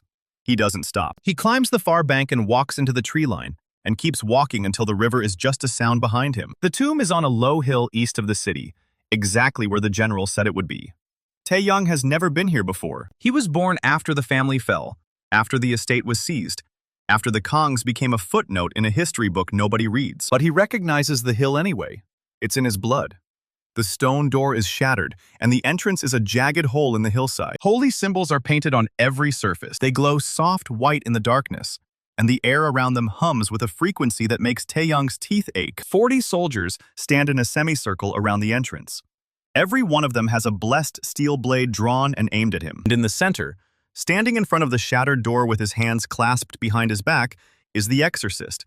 He looks exactly the same, old and bald and thin, with scars on his face that look like they were carved by claws. His eyes are the color of old ice. He says Tae-yang is either very brave or very stupid. Tae-yang stops 10 paces from him and says a little of both. The exorcist asks why he came back. Tae-yang pulls down his tunic and shows him the mark. The exorcist's expression doesn't change, but something shifts in his eyes. He steps closer and peers at the fractured rune. Then he asks how long Tae-yang has had it. Tae-yang says 2 days. The exorcist says the Lich is moving faster than he expected. He asks if Tae-yang knows what the mark is. Tae-yang says it's a door, a claim, and a tracking beacon all in one. The exorcist says that's not all it is. It's also a leash. The Lich isn't just tracking Tae-yang, he's pulling him. Every hour Tae-yang spends with that mark, the pull gets stronger. Eventually, Tae-yang won't have a choice. He'll walk to the Lich's fortress on his own 2 feet and offer his soul willingly. Tae-yang says that's why he's here. He wants the mark removed. The exorcist says removing it requires breaking the contract, and breaking the contract requires facing the first summoner in person. Tae-yang says he knows. He says he's going to face the Lich, and he's going to destroy him, and he's going to free his knights. But he can't do any of that if the knights fade before he gets there. He needs the tomb restored. The exorcist is silent for a long moment. Then he says Tae-yang is asking him to undo everything he spent the last 3 days building. Tae-yang says he's asking him to help kill a Lich. The exorcist says the Lich is a threat, but so is a necromancer with an army of ghost knights. Tae-yang says the knights are his ancestors. They answered his call because they wanted to help him, and they stayed because they believed he was worth staying for. They're not monsters, and they're not weapons, and they're not tools. They're his family. The Exorcist looks at him for a long time. The holy symbols on the walls pulse softly. The soldiers shift their weight. Somewhere in the distance, an owl calls. Then the Exorcist says there's one way to prove it. Tae-yang asks what it is. The Exorcist says the rite of renewal requires the summoner to stand in the center of the tomb while the knights are recalled to the sacred ground. If the knights are truly bound by consent, they'll come willingly. If they're enslaved, they'll resist. And if they resist, the rite fails and Tae-yang dies. Tae-yang asks what happens if they come willingly. The Exorcist says the anchor is restored. The knight's power stabilizes. The Exorcist gives Tae-yang something he's been saving for a very long time. Tae-yang asks what that is. The Exorcist says the location of the Lich's fortress. Tae-yang stares at him. He says the church knows where the first summoner lives. The Exorcist says the church has known for 300 years. They've just never had a reason to share that information with anyone. Until now. Tae-yang asks what changed. The Exorcist points at the mark on his chest. He says the Lich hasn't left his fortress in 6 centuries. He's been waiting for someone to complete the contract and give him a body to inhabit. And now, he's found that someone. If Tae-yang walks into that fortress with the mark still on his chest, the Lich wins. But if Tae-yang walks into that fortress with 12 knights, and the church's blessing, and a plan to destroy the Lich before he can claim his prize, Lich loses. Either way, the church gets what it wants. A dead Lich or a dead necromancer. Tae-yang says that's cold. The Exorcist says it's practical. He asks if Tae-yang accepts the terms. Tae-yang thinks about Seraphine and the general, and the knight with the burned gauntlet who has less than 9 hours left. He thinks about the Lich sitting in his bone fortress waiting for him. He thinks about the mark on his chest, green and patient, and pulling him north. He says he accepts. The Exorcist nods and gestures to his soldiers. They lower their blades. Not all the way, just enough. The Exorcist leads Tae-yang into the tomb. The inside is exactly what he expected. Shattered stone and crushed sarcophagi and broken bones scattered across the floor. The air is thick with dust and the smell of old death and the faint hum of holy magic. The Exorcist stops in the center of the chamber and tells Tae-yang to kneel. Tae-yang kneels. The stone is cold under his knees. The Exorcist begins to chant. It's not a language Tae-yang recognizes. Older than the kingdom, older than the church, older than the runes themselves. Words vibrate in his chest, and the mark on his sternum pulses green and angry. And then he feels them. The knights, all 12 of them, moving through the darkness toward him. Not walking, flying. Spectral forms streaming through the night like comets trailing cold silver fire. They pass through the tomb walls one by one and form a circle around him. The general is last. He lands in front of Tae-yang and draws his black iron sword and drives it into the stone floor. The blade sinks 6 inches into solid rock. The general says the knights of the Kang bloodline answer the call. The Exorcist stops chanting. He looks at the 12 knights and then at Tae-yang. He says they came willingly. Tae-yang says he told him they would. The Exorcist reaches into his robe and pulls out a small vial. It's filled with liquid that glows the same pale silver as the knight's cold fire. He says this is distilled essence from the tomb's original consecration, preserved by the church for 3 centuries. He pours it onto the stone floor. The liquid spreads and sinks and vanishes. And then the tomb shudders. Not a collapse, a breath. The stone walls glow faintly silver, and the shattered sarcophagi stop crumbling, and the scattered bones stop scattering. The air clears. The holy symbols on the walls don't vanish, but they stop humming. They just sit there, inert, waiting. The knight with the burned gauntlet straightens up. His cold fire brightens from white to pale blue. Not full strength, but not dying either. The frayed edges knit together. The anchor holds. The knights are still fading, but it's slower now, much slower. They have weeks, maybe months. Enough time to finish this. The Exorcist pulls Tae-yang to his feet. He says the rite is complete, and the tomb is restored. Now he owes Tae-yang the other half of the bargain. He reaches into his robe again and pulls out a folded piece of parchment. He hands it to Tae-yang. Tae-yang unfolds it. It's a map of the northern mountains with a single location marked in red ink. The Exorcist says the fortress is called Karak Varn. It means bone home in the old tongue. The Lich built it 6 centuries ago from the remains of the army he betrayed. It's located in a dead valley 3 days north of the Thornwall Pass. It's protected by wards that kill anything living that gets too close. Tae-yang asks how he's supposed to get in. The Exorcist says he isn't. A living person can't cross the wards, but a dead one can. He asks if the Exorcist is saying he has to die. The Exorcist says he's saying Tae-yang has to find a way to cross the wards without dying. The Lich did it, and the Lich was alive once. There's a way. Tae-yang just has to figure it out before the mark pulls him across the wards and delivers him to the Lich's front door. Tae-yang folds the map and tucks it into his tunic. He says he'll figure it out. The Exorcist says he hopes so, because if Tae-yang fails, the Lich gets a new body, and the church gets a new war. And neither of those is acceptable. Tae-yang turns to leave. The Exorcist says one more thing. Tae-yang stops. The Exorcist says the archivist is still hunting him. The warrant is still active, and the bounty is still 10,000 gold. Restoring the tomb doesn't change any of that. Tae-yang is still a heretic and a murderer and a fugitive. The Exorcist can't protect him from the archivist, and he won't try. Tae-yang says he didn't ask him to. He walks out of the tomb. The knights follow him. The soldiers watch him go. The holy symbols on the walls flicker once and then go dark. Tae-yang crosses the river and finds Seraphine exactly where he left her. She's standing with her arms crossed and her jaw set, and she looks like she hasn't moved an inch since he left. She asks if it worked. He says it worked. She asks if the Exorcist tried to kill him. He says, not this time. She asks if he got what he needed. He pulls out the map and shows her. Karak Varn, Bone Home, 3 days north. She looks at the map and then at him, and then at the mark on his chest still pulsing green. She asks how long he has before the mark pulls him in. He says he doesn't know. Days, maybe. A week if he's lucky. She says that's not enough time. He says it has to be. 3 days later, a royal summons arrives at the ridge camp. Captain Voss delivers it herself, riding in with 8 soldiers and a look that says this is bad. She hands Tae-yang a scroll sealed with gold wax and the Suncrest crest.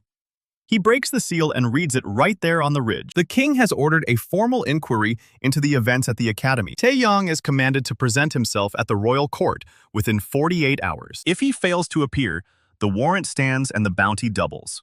Our boy looks up from the scroll and asks what changed. Voss says the archivist went straight to the king while Tae-yang was out burning bridges. He framed the whole thing as an existential threat to the realm. A rogue necromancer with an army of the dead running loose in the kingdom. The king is scared, and scared kings sign death warrants. Tae-yang asks if Princess Ki-nam knows.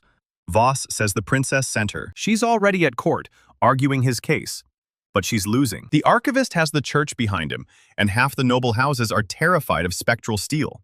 Tae-yang folds the scroll and looks at his knights. 12 of them stand in the gray dawn light, cold fire flickering, armor translucent. The knight with the burned gauntlet has 9 hours left, maybe less now. He asks the general what happens if he walks into the capital with 12 ghost knights at his back. The general says it looks like an invasion. Tae-yang says that's exactly what he's counting on. Seraphine grabs his arm and says he's insane. He tells her he's not walking in there to beg. He's walking in there to make them understand what they're dealing with.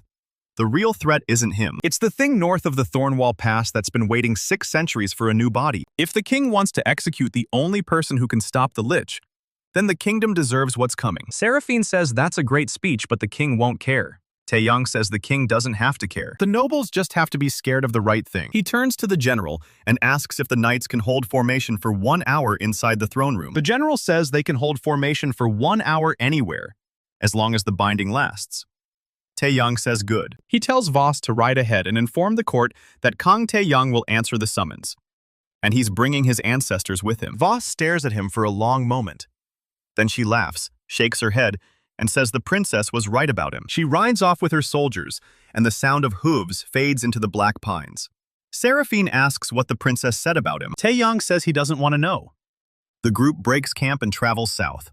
They move fast through the forest and reach the river by midday. The bridge is still a smoking ruin, so they ford at the shallow point a mile downstream. The knights glide across the water without disturbing the surface, and the cold fire reflects pale silver in the current. Tae-yang rides on the general's shoulder, and Seraphine clings to the knight with the cracked cuirass.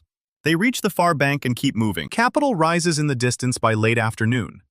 White walls, high towers, the Suncrest banner snapping in the wind above the royal palace. Tae-yang hasn't seen this city since he was a cadet 2 years ago. Back then, he was just another failed student with a sword he couldn't lift, and a future that ended at the academy gates. Now he's walking up to the gates with an army of the dead. The guards spot them when they're still 200 yards out. Someone blows a horn, and soldiers pour onto the walls. Tae-yang keeps walking. A captain shouts for him to halt and identify himself. Tae-yang stops 50 yards from the gate and shouts back. Kang Tae-yang, formerly of the Royal Military Academy, answering the king's summons. The captain looks at the 12 spectral knights standing behind him and goes pale. He asks what the hell those things are. Tae-yang says they're his escort. The captain says he can't bring an army of ghosts into the capital. Tae-yang says he's not asking for permission. He's informing them. The gates open before anyone gives the order. Princess Kinam stands in the archway with 20 royal guards and a smile that doesn't reach her eyes. She says she thought he'd come in through the sewers or something.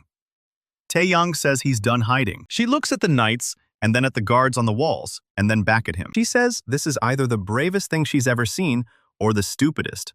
Probably both. She turns and walks into the city, and Tae-yang follows with his knights in formation behind him. The streets empty. Merchants drag their carts into alleys, and mothers pull their children through doorways. And the city watch just stands there, frozen, hands on sword hilts, not drawing. The knights march in perfect silence, and their cold fire casts shifting shadows on the cobblestones, and the mark on Tae-yang's chest pulses green with every step. They reach the palace courtyard, and the guards there don't even try to stop them. Kinam leads them into the Great Hall. Throne room is packed. Nobles cram the galleries, and the king sits on the Suncrest throne with his crown heavy on his head and his face unreadable. The archivist stands at the foot of the dais in his singed robes with a dozen church officials behind him. He's been waiting for this. Tae-yang walks to the center of the room and stops. The knights fan out behind him in a crescent formation, and the cold fire brightens just enough to make the nobles gasp. King asks if this is a threat. Tae-yang says it's a demonstration. He says the archivist has told the court he's a heretic and a murderer and a danger to the realm. He's here to answer those charges. But first, he wants everyone in this room to understand one thing. He didn't summon these knights to destroy the kingdom. He summoned them because the kingdom is already being destroyed. The king leans forward. He asks what that's supposed to mean. Tae-yang says the war isn't going well, is it? The northern front has stalled, and the empire has new weapons, and the church keeps promising divine intervention that never comes. The king doesn't answer. Tae-yang says he knows about the empire's experiments. Distilled spectral essence, bound spirits, artificial ghost soldiers. He found vials of the stuff in an imperial supply convoy 3 days ago. He destroyed them. The archivist cuts in. He says Tae-yang is a fugitive and a necromancer, and nothing he says can be trusted. He demands the king proceed with the trial. Kinam steps forward and says the archivist is right about one thing. This should proceed as a trial, but not a trial based on fear and church politics. A real trial with evidence and testimony, and a verdict based on facts. The king nods slowly. He says the accused will speak. Tae-yang tells the court everything. He tells them about the hidden compartment in the library and the black tome and the runes he traced with his own blood. He tells them about the summoning and the binding and the moment 20 spectral knights rose from the floor and knelt at his feet. He tells them about the guards who attacked him and the hunters who tracked him and the exorcist who trapped him in a warehouse with holy smoke and purification wards. He tells them about the ancestral tomb and how he ordered his knights to destroy their own remains to save a girl's life. He tells them about the general and the right of challenge and the duel he won by refusing to fight. He tells them about the Lich. That's when the room goes quiet. The king asks what he means by Lich. Tae-yang pulls open his tunic and shows them the mark on his chest. The fractured rune pulses green, and some of the nobles flinch. He says the first summoner is still alive, 6 centuries old, and waiting in a fortress called Karak Varn, 3 days north of the Thornwall Pass. Runes are a contract, and every time he uses them, the Lich gets stronger. The Lich has already claimed him. The mark on his chest is a door, and a leash, and a tracking beacon. If the Lich takes his body, the Ghost Knights become the Lich's army, and then the kingdom gets a new war with an enemy that can't be killed by conventional means. The archivist laughs. He says it's a convenient story, a bigger threat to distract from his own crimes. He asks where the proof is. The general steps forward and draws his black iron sword and drives it into the stone floor. The blade sinks 6 inches into solid granite, and the sound echoes off the vaulted ceiling. He says his name is Kang Min-jun, general of the Third Border War, commander of the Kang bloodline, dead for 240 years. He says he has seen the Lich with his own eyes. He has felt the Lich's pull through the binding, trying to tear him away from his summoner. The archivist says a ghost's testimony is worthless. The general turns his head toward the archivist, and his cold fire flares white-hot. He asks if the archivist wants to test that theory in single combat. The archivist takes a step back. Nobody laughs. The king raises his hand, and the room falls silent. He says he's heard enough for now. The trial will resume tomorrow. Tae-yang will be confined to the palace until then, and his knights will remain in the courtyard under guard. If he tries to flee, the warrant stands and the bounty stands, and the church can do whatever it wants. Tae-yang nods. The guards escort him out, and the knights follow in formation, and the nobles whisper behind their hands as the doors swing shut. That night, Keenum visits him in his chambers. She pours 2 cups of wine and hands him one, and says he made an impression. Tae-yang says he wasn't trying to make an impression. He was trying to tell the truth. Keenum says the truth is dangerous. The archivist spent the last 3 days poisoning the court against him, and half the nobles already decided he's guilty before he walked in. Tae-yang asks about the other half. Keenum says they're scared. Scared of the war and scared of the empire, and now scared of the Lich. Fear can be useful if it's aimed at the right target. Tae-yang asks what she's suggesting. She says tomorrow the archivist will present his evidence. He'll bring witnesses, guards from the academy, maybe even the Exorcist if he's been recalled. He'll paint Tae-yang as a monster who murdered innocent soldiers and desecrated a sacred tomb. Tae-yang needs to do more than defend himself. He needs to make the court believe the Lich is real and imminent, and that executing him is suicide. Tae-yang says he thought that's what he was doing. Keenum says he did a good job, but good isn't enough. The archivist has the church and the church has the king's ear. Tae-yang needs something else. A demonstration. Something the court can't ignore. Tae-yang looks out the window at the courtyard below, where his knights stand motionless in the moonlight. Their cold fire is dimmer than it was this morning. The knight with the burned gauntlet is almost transparent now. He asks how long until the archivist makes his move. Keenum says tomorrow afternoon at the latest. She's heard rumors he's preparing a trial by combat, an ancient church rite that overrides the king's authority in matters of heresy. If the archivist invokes it, Tae-yang will have to fight a champion of the church. Tae-yang asks what happens if he wins. Keenum says if he wins, the church acknowledges his innocence, and the king is bound by law to dismiss all charges. If he loses, he's executed on the spot, and his knights are exorcised. Tae-yang looks at the general's sword, still humming faintly in the corner. He says he's not losing. The next morning, the throne room is even more crowded than before. Galleries are packed, and the king looks like he hasn't slept. And the archivist stands at the center of the room with a smug expression and leather satchel in his hands. He opens the satchel and pulls out documents one by one. A signed warrant with the king's own seal. A report from the academy detailing the summoning circle and the dead guards. Testimony from instructor Varen describing Tae-yang as a failed student with no combat ability and no future. Testimony from the Exorcist, filed 3 days ago, confirming the destruction of the Kang ancestral tomb and the manifestation of 20 bound spirits. Archivist reads each document aloud, and the nobles murmur, and the king's expression darkens. Then the archivist pulls out his final piece of evidence, a small glass vial filled with liquid silver that glows with the same cold fire as the knights. He says this was extracted from the bodies of the dead guards. Spectral steel residue, proof that Tae-yang's knights killed 8 of the king's own soldiers. He demands the court find Kang Tae-yang guilty of heresy, murder, and treason. The king looks at Tae-yang. He asks if he has anything to say. Tae-yang steps forward. He says the archivist has told the court what happened, but he hasn't told them why. Why did the guards attack him? Because the academy's detection grid triggered an alarm, and they responded with lethal force against a cadet who hadn't drawn a weapon. Why did the hunters chase him? Because the archivist issued a warrant before anyone bothered to ask questions. Why did the Exorcist trap him? Because the church wanted a public execution to seal an alliance with the crown, regardless of whether he was actually guilty. He turns to face the nobles in the galleries. He says he's not denying any of it. He summoned the knights and the guards are dead, and the tomb is destroyed. But every single thing he did to survive. He didn't ask for the runes. He found them in a hidden compartment in the academy library. He didn't know what they would do. He was a failed student facing expulsion with nothing left to lose. When the knights rose from the floor, he didn't see an army. He saw his ancestors. The room goes still. Tae-yang points at the knights standing in formation behind him. He says these aren't random spirits bound by dark magic. They're the souls of his own bloodline. The Kang family has served this kingdom for 300 years. They fought in the border wars and died defending the northern passes. And now their spirits are here, still fighting, still serving. Because they chose to answer his call, not because he forced them. Because they saw a descendant who needed help and they came. The archivist scoffs. He says, necromancy is necromancy, no matter how he dresses it up.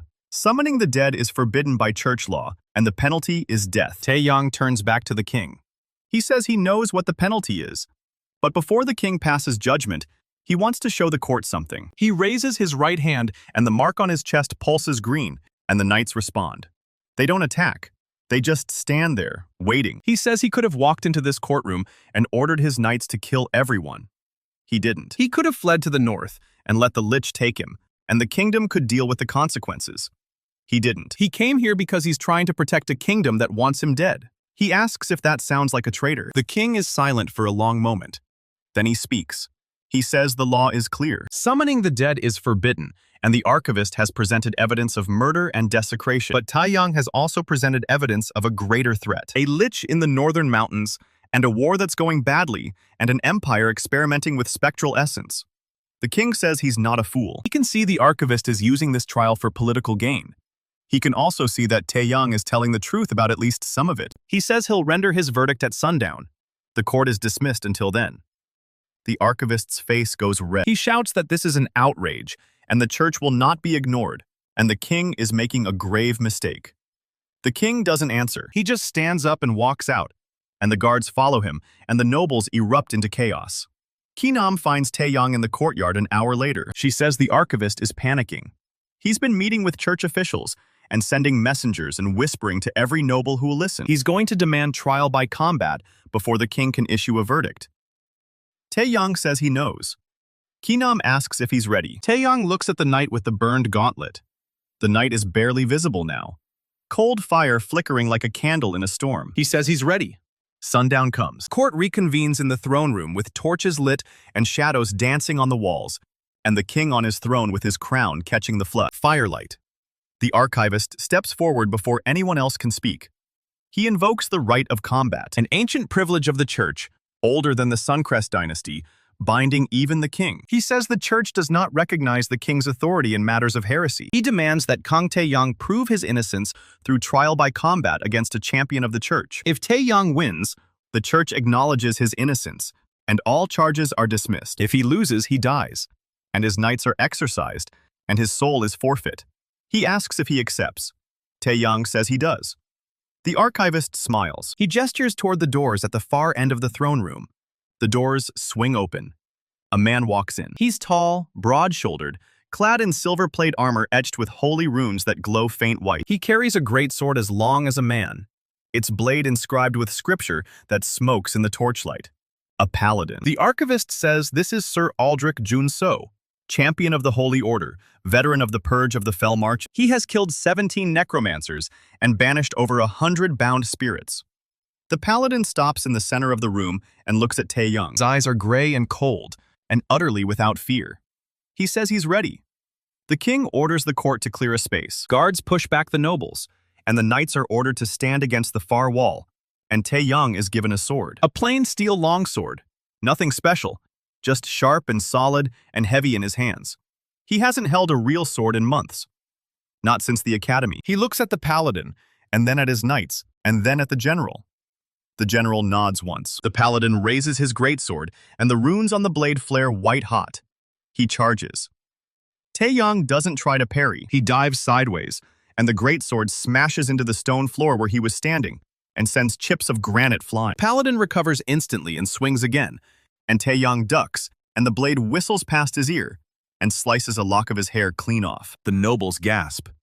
Tae-yang scrambles backward, and the paladin follows. The paladin says this is a waste of time and tells him to stand and fight. Tae-yang doesn't answer. He's watching the paladin's footwork, and the way he shifts his weight, and the rhythm of his swings. Every swing has a tell. A slight dip of the shoulder before the blade comes down. A small pivot of the back foot before a horizontal slash. Tae-yang can see it. He just can't match the speed. Not yet. The paladin swings again, and Tae-yang sidesteps, and this time he doesn't retreat. He steps in. Inside the arc of the greatsword, where the paladin can't bring the blade to bear without pulling back. Tae-yang drives his longsword into the gap between the paladin's chestplate and gauntlet. The blade punches through chainmail and leather and flesh, and the paladin grunts and staggers. Tae-yang twists the sword and pulls it free, and blood sprays across the stone floor. The paladin doesn't fall. He backhands Tae-yang across the face with his armored gauntlet, and Tae-yang goes flying and hits the ground hard. His vision swims. The paladin straightens up with blood running down his arm, and raises the greatsword for a finishing blow. Tae-yang rolls. The blade comes down and misses by inches. He scrambles to his feet and grabs his sword, and the paladin is already swinging again. Tae-yang blocks this time. The impact rattles his bones and drives him to one knee, and the paladin presses down with all his weight. Tae-yang's arms shake, and the runes on the greatsword smoke against his blade, and he feels the heat through the steel. The paladin says this is the end. Tae-yang looks past the paladin's shoulder at the knights standing against the far wall. The general is watching. His cold fire is steady. Tae-yang locks eyes with him. He doesn't give an order. He doesn't need to. The knight with the cracked cuirass steps forward. A single step, no more. The paladin glances back for just a heartbeat, and his pressure on the blade eases. Tae-yang shoves upward and twists out from under the greatsword and slashes across the paladin's knee. Paladin roars and drops to one knee, and Tae-yang kicks him in the chest and sends him crashing onto his back. He plants his foot on the paladin's sword arm and presses the tip of his blade against the paladin's throat. He asks if he yields. The paladin stares up at him. His gray eyes are still cold, but there's something else there now. Respect, maybe. Or just the shock of losing to a failed cadet. He says he yields. The room is silent. Tae-yang steps back and lowers his sword, and the paladin gets to his feet and limps toward the doors without looking back. The archivist's face is white. The king rises from his throne. He says the trial by combat is concluded, and the church's champion has yielded, and Kang Tae-yang is declared innocent of all charges. The warrant is revoked, and the bounty is cancelled, and the matter is closed. The archivist opens his mouth to protest, but the king raises his hand. He says the archivist has said enough. The church has its verdict. Now it will accept it. The archivist turns and storms out of the throne room with his officials trailing behind him. Tae-yang watches him go. Kinam appears at his side and says that went better than expected. Tae-yang says, it's not over. The archivist just got humiliated in front of the entire court, and the church just lost its biggest political play in a decade. They're not going to let this go. Kinam says probably not.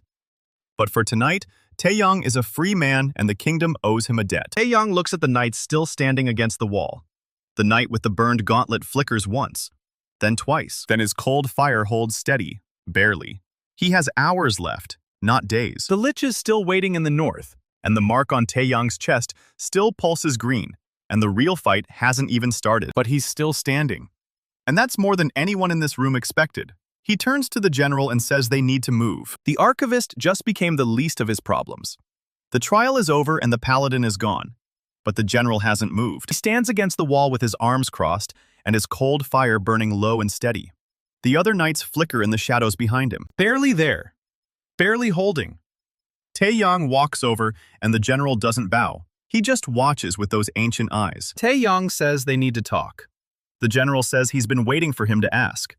Princess Kinam offers them a chamber in the east wing. Private quarters with thick walls and a heavy door and no servants listening at the keyhole. Tae-yang accepts, and the knights follow him through the palace corridors. Servants press themselves against the walls as the ghost knights pass. One maid drops her tray, and the cups shatter, and nobody stops to pick them up. They reach the chamber, and Kinam posts 2 guards outside, then leaves them alone.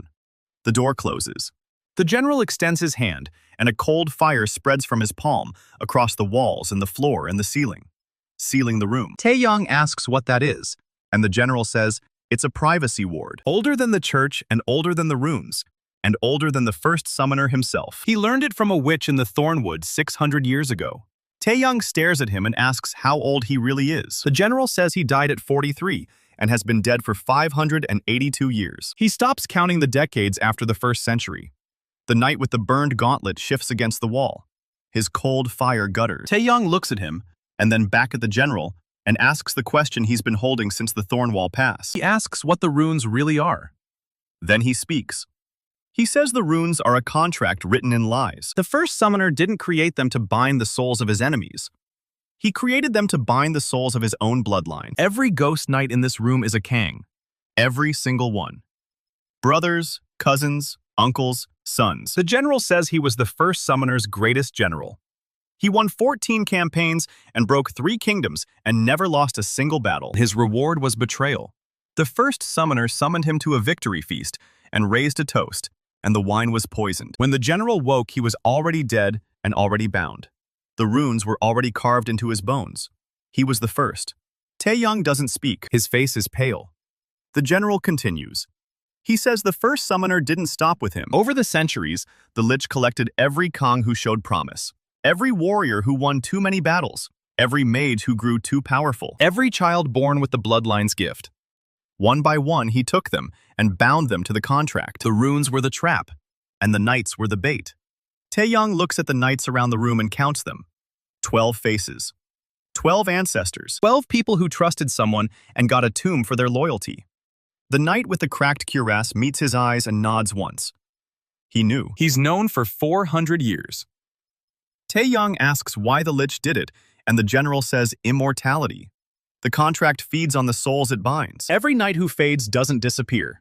They go back to the Lich. Their strength becomes his strength, and their centuries become his centuries, and their deaths buy him another decade of unlife. The knights aren't an army. They're a food supply. Tae-yang's hands are shaking. He asks if the Lich is a Kang. The general says he's the first Kang, the patriarch, the one who wrote the contract in his own blood and keyed it to his own bloodline so it would pass down through the generations like a curse hidden in a family heirloom.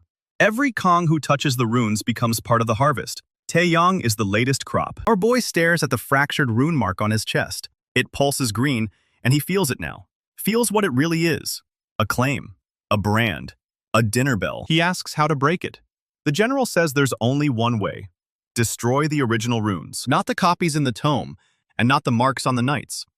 The original ones carved into the floor of Karak Varn 6 centuries ago. The ones the Lich guards with his own phylactery. Tae-yang asks what happens if he destroys them, and the general says the knights are released. All of them. Every soul the Lich has ever bound gets set free. But the contract dies. The ghost knights cease to exist. Tae-yang looks around the room at the 12 figures standing in the shadows. The knight with the burned gauntlet is almost transparent now, and his cold fire is barely a candle. He has hours left. Maybe less. The general says there isn't. The Lich wrote the contract to be unbreakable, and the only loophole is the one he never expected. A summoner willing to destroy his own army to save them. Tae-yang sinks onto the edge of the bed. His head is spinning. He spent weeks fighting to keep these knights alive, and now the only way to save them is to let them go. The general sits across from him on a wooden chest. He doesn't rush him. He just waits. After a long silence, Tae-yang asks what the Lich wants. The general says he wants a body. The Lich has been a skeleton in a throne for 6 centuries, and his phylactery is failing, and he needs a living vessel to transfer his soul into. Kang vessel. Preferably one strong enough to hold the contract without breaking. Tae-yang is the first summoner in 3 generations with enough raw talent to survive the transfer. That's why the Lich is pushing so hard. That's why the mark is a leash. He's not trying to kill Tae-yang, he's trying to reel him in. Tae-yang asks what happens if the Lich gets his body. The general says the ghost knights become his permanent army. The contract transfers with the soul, and the Lich gets everything. Knights, runes, bloodline, throne. And Tae-yang's soul goes into the Lich's phylactery, where it gets burned as fuel for the next 6 centuries. The boy stares at the floor for a long time. Nobody interrupts him. The knights stand motionless against the walls, and the general watches and waits. Finally, Tae-yang looks up and asks if there's a third option. The general raises an eyebrow. Tae-yang says the Lich wrote the contract to bind souls to himself. But the contract is a two-way street. If the runes connect the knights to the Lich, then they also connect the Lich to the knights. The general leans forward. His cold fire brightens just slightly. Tae-yang says the knights are bound by blood, and the Lich is bound by the same blood. Same family and same contract and same anchor. If he can't destroy the runes without losing the knights, then maybe he doesn't destroy them. Maybe he reverses them. The general asks what he means, and Tae-yang says the contract was written to feed the Lich. But what if he rewrites it to feed the knights instead? Turn the flow around and use the Lich's own trap against him. Bind the binder. The general stares at him with something that might be surprise. He says that's impossible, and Tae-yang asks why. The general says the contract was written in the first summoner's blood and keyed to his will, and the runes answer only to him. Changing the flow means changing the runes, and changing the runes means being inside Karak Varn with a chisel and a week of uninterrupted work while the Lich is watching. Tae-yang says he doesn't need a week. He just needs a distraction. General asks what kind of distraction, and Tae-yang says the kind that makes the Lich leave his fortress. Draw him out and force him to commit his forces somewhere else. Somewhere far from Karak Varn. While the Lich is away, Tae-yang slips in with a small team and rewrites the contract and seals the trap. He looks at the knights, and then at Tae-yang, and then at the mark on Tae-yang's chest. He says it's insane. It's never been done, and the odds of surviving are 0, and the Lich will see it coming.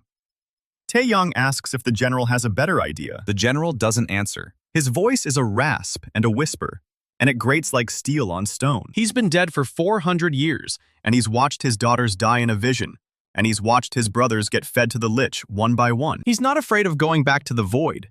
He's afraid of staying bound forever. The knight with the burned gauntlet raises his hand. His cold fire flickers, and he can barely speak, but he says the same thing. Then another knight steps forward, and another. All 12 of them standing in the cold fire glow of the privacy ward. All 12 of them, ready to march into the Lich's fortress and rewrite their own death warrants. The general watches them. His face is unreadable. Then he stands up and draws his black iron sword and lays it across his palms. He kneels. Not the slow, reluctant bow from the duel, a full kneel, head down and blade offered and cold fire blazing. He says the knights have spoken, and the summoner has a plan, and he swore an oath to follow the Kang bloodline until the void claimed him. He'll follow Tae-yang into Karak Varn. He'll guard his back against the Lich himself, and if they fail, he'll be the last knight standing and the first one to burn. Tae-yang looks at the 12 kneeling knights and the general at their head. His ancestors and his army and his family, all of them ready to die for a plan that might not work. He doesn't tell them to get up. He doesn't tell them they don't have to do this. He just nods and says they leave at dawn. Dawn hasn't broken yet. Gray light is barely touching the ridge when the air goes wrong. Tae-yang feels it before he sees it. The mark on his chest turns cold as a dead coin. The 12 knights snap to attention in perfect unison. The general's hand goes to his sword before his cold fire even brightens. Seraphine is still asleep under her cloak near the dying campfire. Then the world splits open. A rent appears in the air 20 feet from the camp. Not a portal and not a gate, just a wound. Green light spills out of it like pus from an old scab. The smell hits next. Old bones and cold stone and something sweet underneath. Rotting flowers. Tae-yang stands up, and the knights form around him without being ordered. The general steps in front of the formation. His black iron sword is already drawn, and his cold fire is blazing white-hot. Nobody speaks. The rent widens, and a figure steps through. He's tall. Not giant tall, but tall enough that Tae-yang has to tilt his head up. The figure wears robes that were probably black once. Now they're gray with age, and covered in runes that glow the same green as the mark on Tae-yang's chest. His hands are skeletal and long, and each finger is wrapped in tarnished silver rings. His face is a skull with skin stretched over it, not rotten and not decayed, preserved. Like something pickled in a jar for 600 years. His eyes are cold fire, but not the cold fire of the knights. This fire is the color of gangrene, yellow-green and sick and hungry. The first summoner has arrived. Tae-yang doesn't move. The first summoner looks at him and smiles. His lips crack at the corners, and something black leaks out. He speaks, and his voice sounds like two stones grinding together underwater. He calls Tae-yang grandson. Says he's been waiting a long time for this meeting. The knights don't attack, and the general doesn't move his sword forward. They're waiting. Tae-yang asks what the Lich wants. The first summoner laughs, and the sound makes the mark on Tae-yang's chest pulse. He says he wants what every grandfather wants. Legacy. He says the contract was written 6 centuries ago for a reason. The Kang bloodline was never meant to produce soldiers or scholars or merchants. It was meant to produce him. A vessel strong enough to hold the weight of centuries. Tae-yang's hand finds the mark on his chest. It's pulsing faster now. The Lich spreads his arms wide, and the runes on his robes flare bright. He's not here to fight. He's here to bargain. He offers Tae-yang a deal. Full terms and full disclosure, and no hidden clauses. He says Tae-yang gives him the runes, the original contract and the binding in all 12 knights. In exchange, the Lich grants him peace. No more hunters, and no more warrants, and no more running. The church drops its charges, and the king drops his bounty, and the archivist finds something else to chase. Tae-yang gets to walk away. Lich even throws in a bonus. Immortality. Not the rotting half-life kind, real immortality. He says he can make Tae-yang his heir, a true heir, not a vessel and not a battery. Someone who inherits the contract when the Lich finally decides to rest. Tae-yang asks what happens to the knights. The Lich tilts his skull head, says they serve their purpose. They were always fuel, and they always knew it. The knight with the burned gauntlet makes a sound. Not a word, just a sound. Tae-yang doesn't look at him. He looks at the Lich, and he asks one more question. What happens to Seraphine? The Lich blinks and his cold fire flickers. He asks who Seraphine is. Tae-yang says she's the girl sleeping behind him, the one with rough-spun clothes and calloused hands, and nothing to offer in a bargain. One who hid him when the hunters came. The one who burned a bridge and never asked for payment. The Lich looks at Seraphine. He says she's irrelevant. She's a commoner, and she'll die in 60 years of tuberculosis, or childbirth, or old age. She's not part of the deal. Tae-yang nods. Then he says no. The Lich's cold fire stops moving. The air goes still and cold, and the mark on Tae-yang's chest pulses hard enough to hurt. The Lich asks if he's sure. Tae-yang says he's sure. He says the deal is garbage. He says he's not handing over his knights to a 600-year-old corpse who fed on his own family. He says the runes are a trap and the contract is a lie, and the Lich's promise of immortality is just another leash. And then he says the thing that changes everything. He says he knows what the contract really is. He knows the Lich needs a vessel because his phylactery is failing. He knows the knights are a food supply and the bloodline is a farm. And the Lich has been harvesting Kangs for centuries like cattle. The first summoner's smile vanishes. His face doesn't move, but something behind his eyes shifts. Cold fire in his sockets bleeds from yellow-green to something darker, something red. He says Tae-yang is clever. He says clever is dangerous. He says the last clever Kang was the general. And then he attacks. No warning and no wind-up and no monologue. The Lich raises one skeletal hand, and a wave of green force slams into the knights. 6 of them go flying backward like ragdolls. The general plants his feet and raises his sword, and the impact drives him back 3 feet through solid stone. Tae-yang hits the ground and rolls and comes up gasping. The mark on his chest is screaming now. Seraphine wakes up and screams for real. The Lich walks forward, and the ground under his feet turns black. Grass withers, and stone cracks, and the air fills with the sound of old things dying. The knights reform around Tae-yang. The 6 who were thrown are already standing again, but their cold fire is dimmer. The knight with the burned gauntlet is flickering like a candle in a storm. He doesn't retreat. The general calls out, and the knights form a wedge formation. Black iron blades facing outward and cold fire burning as one. They charge. The Lich waves his hand again, and a wall of spectral force rises in front of him. The knights hit it at full speed, and the impact sounds like a bell shattering. 3 knights break through. The general and the knight with the cracked cuirass, and the knight with the burned gauntlet. They come at the Lich from 3 angles, general high and the others low. The Lich speaks a word that isn't a word. The sound hits Tae-yang's ears, and his vision doubles, and the taste of copper floods his mouth. The knights stagger. The Lich reaches out and grabs the knight with the burned gauntlet by the throat. His skeletal fingers close around spectral steel, and the knight's cold fire gutters. The knight doesn't scream. He doesn't make any sound at all. He just looks at Tae-yang. His eyes are cold fire and regret, and 400 years of waiting. Then the Lich squeezes. The knight's cold fire goes out. His body dissolves into wisps of gray smoke, and his armor hits the ground in a clatter of rust and ash. The knight with the burned gauntlet is gone. Not faded and not retreated. Gone. The binding snaps like a harp string breaking, and Tae-yang feels it in his chest. A piece of him goes with it. Lich drops the empty gauntlet and turns to the next knight, the cracked cuirass. Tae-yang is on his feet before he knows he's moving. He doesn't have a weapon, and he doesn't have a plan.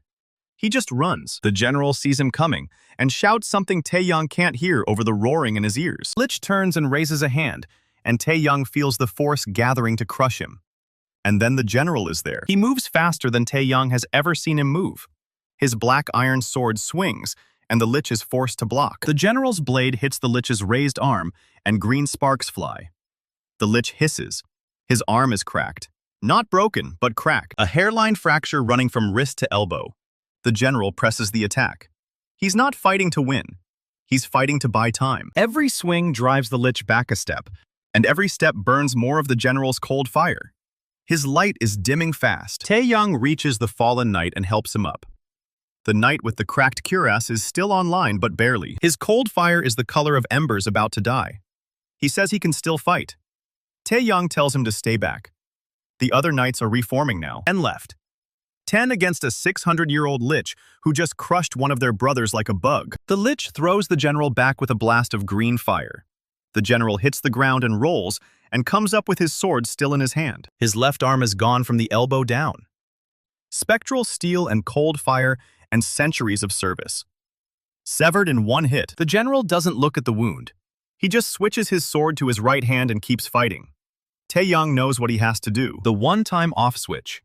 The only way to break the Lich's claim, he has to surrender his own soul to the knights, give himself up and become the anchor and seal the contract forever. He takes a step forward. The mark on his chest is burning hot now. Green light is bleeding through his shirt. The rune is active, and the Lich can feel it. The Lich turns, and his cold fire eyes lock onto Tae-yang. He smiles again. He says yes. He says do it. He says surrender the soul and seal the contract and give him exactly what he wants. Tae-yang freezes. The Lich laughs. He says the off switch was always a trap. The contract feeds on souls.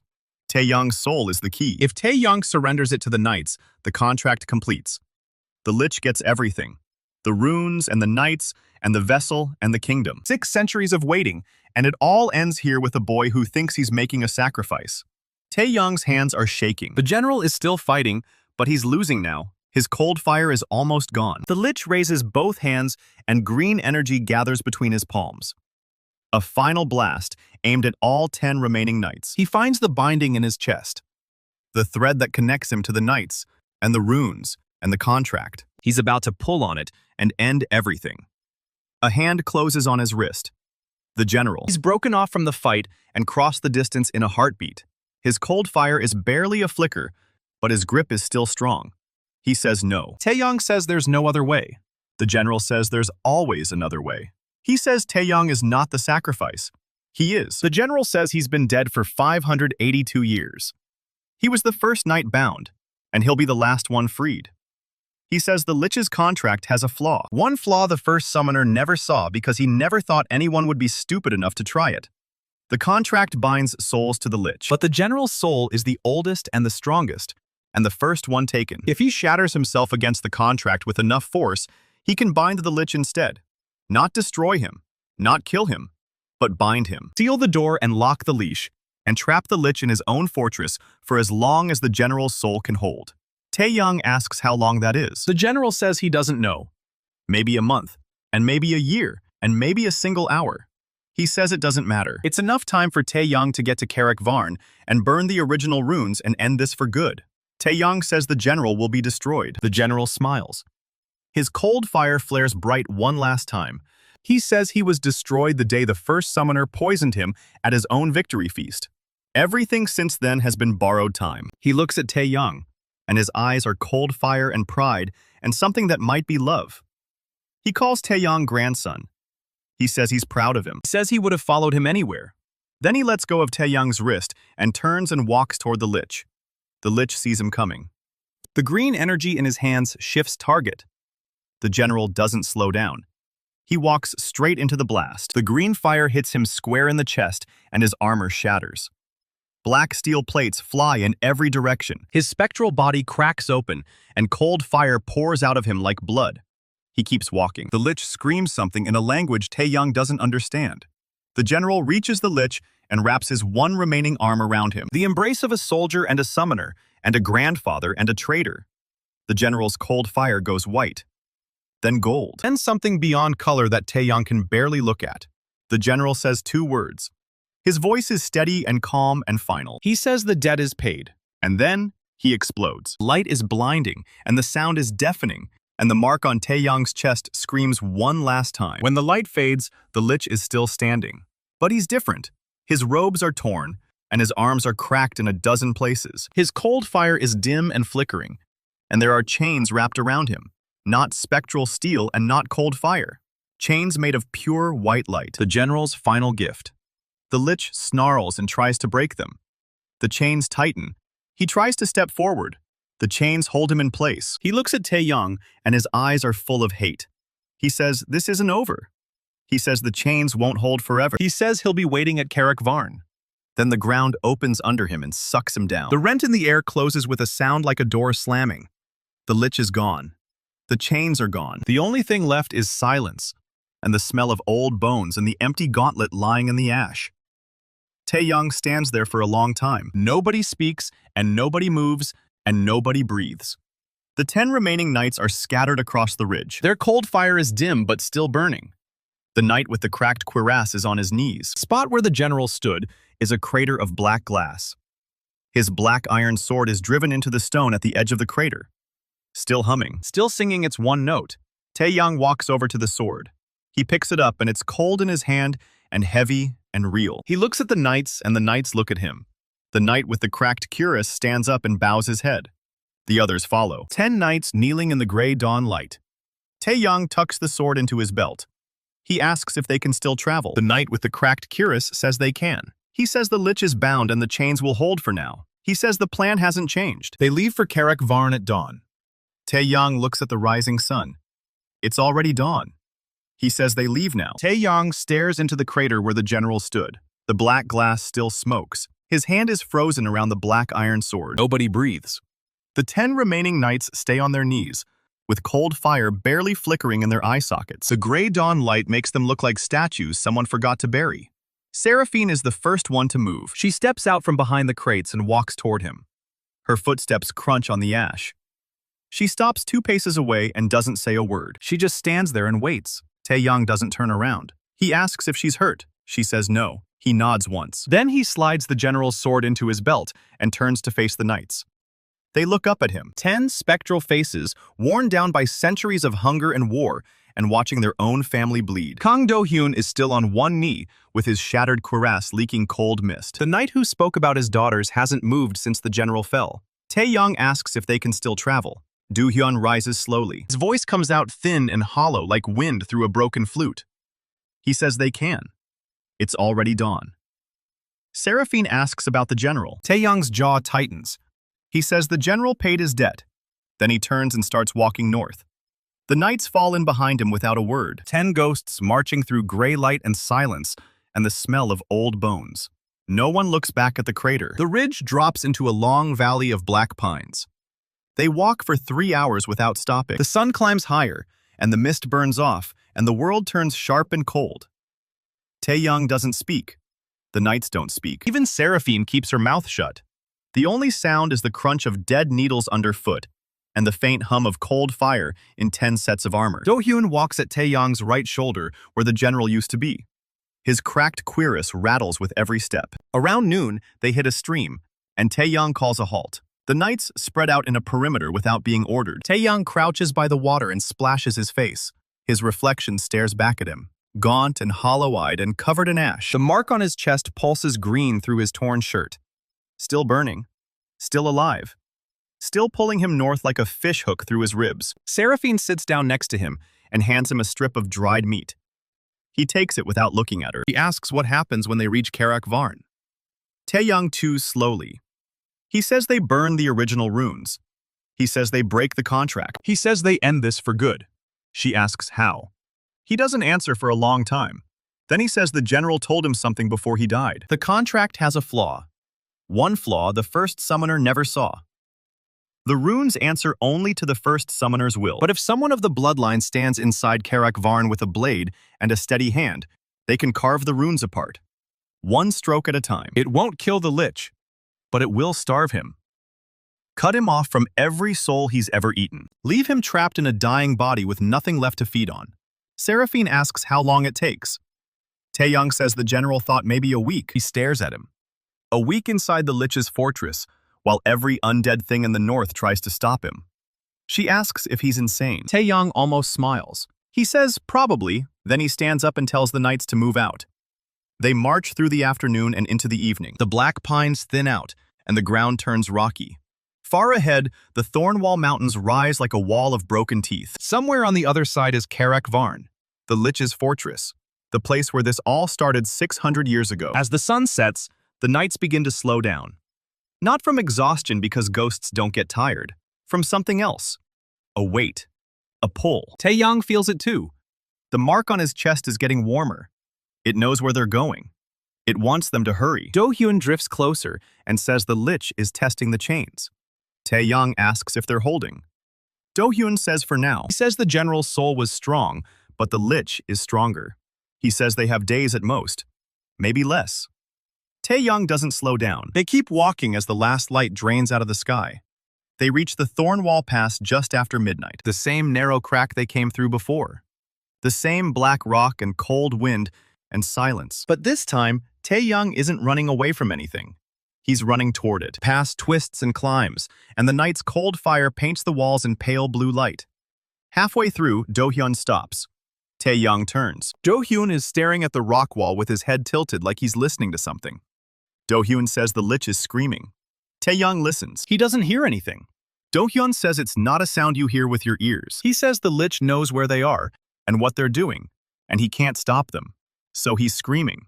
Tae-yang thinks about that for a second. Then he says good, and he keeps walking. They clear the pass an hour before dawn. The northern side opens onto a plateau of gray rock and scrub grass and cold wind. And there it is. Karak Varn. The fortress squats on the far edge of the plateau like a black tumor. Its walls are 50 feet high and made of stone so dark it drinks the moonlight. Towers rise at every corner with green fire burning in their windows. And the gates. The gates are massive iron things covered in runes that pulse the exact same green as the mark on Tae-yang's chest. Between the pass and the fortress, the plateau is empty. No trees, and no cover, and no way to sneak up. The Lich built his home to be seen from miles away. Tae-yang stops at the edge of the plateau and looks at it. 10 knights fan out behind him. Seraphine stands at his left shoulder. Do-hyun asks if they're really doing this. Tae-yang says yes. He says they're going to walk up to those gates and knock them down and burn every rune in that fortress until nothing is left but ash. He says the general gave his soul for this chance. He says they're not wasting it. Then he draws the black iron sword and starts walking. One boy with a stolen blade and 10 dying ghosts, and a girl who never asked for any of this. Guess what happens next? The fortress sees him coming. Green light flares on the battlements. A horn sounds somewhere deep inside Karak Varn. Low and long and wrong, the ground vibrates under Tae-yang's feet. The gates don't open. Instead, the runes on the iron start to move. They crawl across the metal like maggots and rearrange themselves into new shapes. Do-hyun says the Lich is raising the outer defenses. Tae-yang asks what kind of defenses. The ground in front of the gates splits open. Hands push through the dirt. Dozens of them. Then hundreds, bone-white fingers clawing at the cold air. The undead pull themselves out of the ground like weeds. Soldiers in rusted armor and civilians in rags, and things that were never human at all. They form a line between Tae-yang and the fortress, a wall of dead flesh, 200 bodies thick. Tae-yang doesn't break stride. He looks at the undead army and the green-lit walls and the iron gates covered in his family's curse. Then he raises the general's sword. The cold fire on the blade flares white-hot. The 10 knights behind him draw their weapons in perfect unison. Do-hyun shouts something in a language Tae-yang doesn't understand. Probably an old Kang battle cry. Probably the same words the general screamed when he charged the first summoner's line 600 years ago. The undead horde shambles forward. Tae-yang breaks into a run. The knights surge past him in a wave of cold fire and spectral steel. They hit the first rank of undead, and the line shatters like glass. Rotting bodies go flying in every direction. The knight with the dented helm puts his shoulder through 3 skeletons at once. Do-hyun cuts a ghoul in half and spins into the next one without slowing down. Tae-yang stays in the center with Seraphine at his back and the general's sword humming in his hand. A zombie lunges out. He steps inside its reach and takes its head off with one swing. The blade goes through bone like wet paper. Another one comes from the left. He kicks it in the chest and drops it with a downward cut. Green light bleeding through his shirt and his skin and maybe his ribs. The Lich knows exactly where he is. And he doesn't care. Let the old monster watch. Let him see what his bloodline does when it stops running. The knights carve a path through the undead like a scythe through wheat. 10 ghosts moving in perfect sync and cold precision, and centuries of bottled rage. They don't get tired. They don't slow down. They don't stop. The undead ranks fold and break and scatter. But there are always more. The ground keeps splitting open, and the hands keep crawling out, and the line keeps reforming. Tae-yang cuts down another zombie, and another and another. His arms are burning. His lungs are on fire. The general's sword is getting heavier with every swing. He's not a ghost. He's just a boy. And he's running out of time. Do-hyun appears at his side and says the gates are still 300 yards out. Do-hyun says the knights can clear the path, but they can't hold it forever. He says the undead will close behind them, and they'll be surrounded. Tae-yang asks if he has a better idea. Do-hyun doesn't answer. Then Seraphine points east. A dust cloud is rising on the horizon. Moving fast, Tae-yang squints through the chaos and sees banners in the morning light. Gold and white. The Suncrest crest. Princess Kinam's army is coming. 300 royal riders in full plate with blessed steel lances and war mages riding at the flanks. And at their head is a figure in red robes with a staff that crackles with lightning. Master Aldrich. Tae-yang's old mentor, the man who taught him the runes and hid the truth and disappeared when everything went wrong. He came back. Riders hit the undead flank at full gallop. Blessed steel punches through rotten flesh, and the war mages light up the plateau with chain lightning. The undead line wavers. Then it breaks. Kinam's forces roll up the left flank, and the knights push through the center, and suddenly, the path to the gates is wide open. Princess Kinam reigns up beside Tae-yang. Her dark hair is braided for war, and there's blood on her cheek. She says she got his message. She says the king won't send the army, but she's not the king. She brought everyone who would follow her. Tae-yang asks how many. She says 300 riders and 2 war mages and 1 very stubborn old man. Master Aldrich rides up behind her. He looks older than Tae-yang remembers. His red robes are singed, and his staff is cracked, and his eyes are full of something that might be regret. He says he owes Tae-yang more than he can ever repay. He says he'll help him burn Karak Varn to the ground. He says it's the least he can do. Tae-yang looks at the old man for a long moment. Then he nods. He says they can talk about forgiveness later. Right now, they have a fortress to crack open. He turns to the gates. 50 feet of iron and green fire, and 6 centuries of Kang blood. He raises the general's sword and points it at the runes. The 10 knights form up behind him. Princess Kinam's riders spread out on the flanks. Master Aldrich starts chanting something in a language that makes the air taste like copper. The undead are regrouping. The green fire on the battlements is getting brighter. Somewhere inside Karak Varn, the Lich is screaming again. But Tae-yang doesn't hear it. All he hears is the general's voice in his head. "Grandson, I'm proud of you. Now finish it."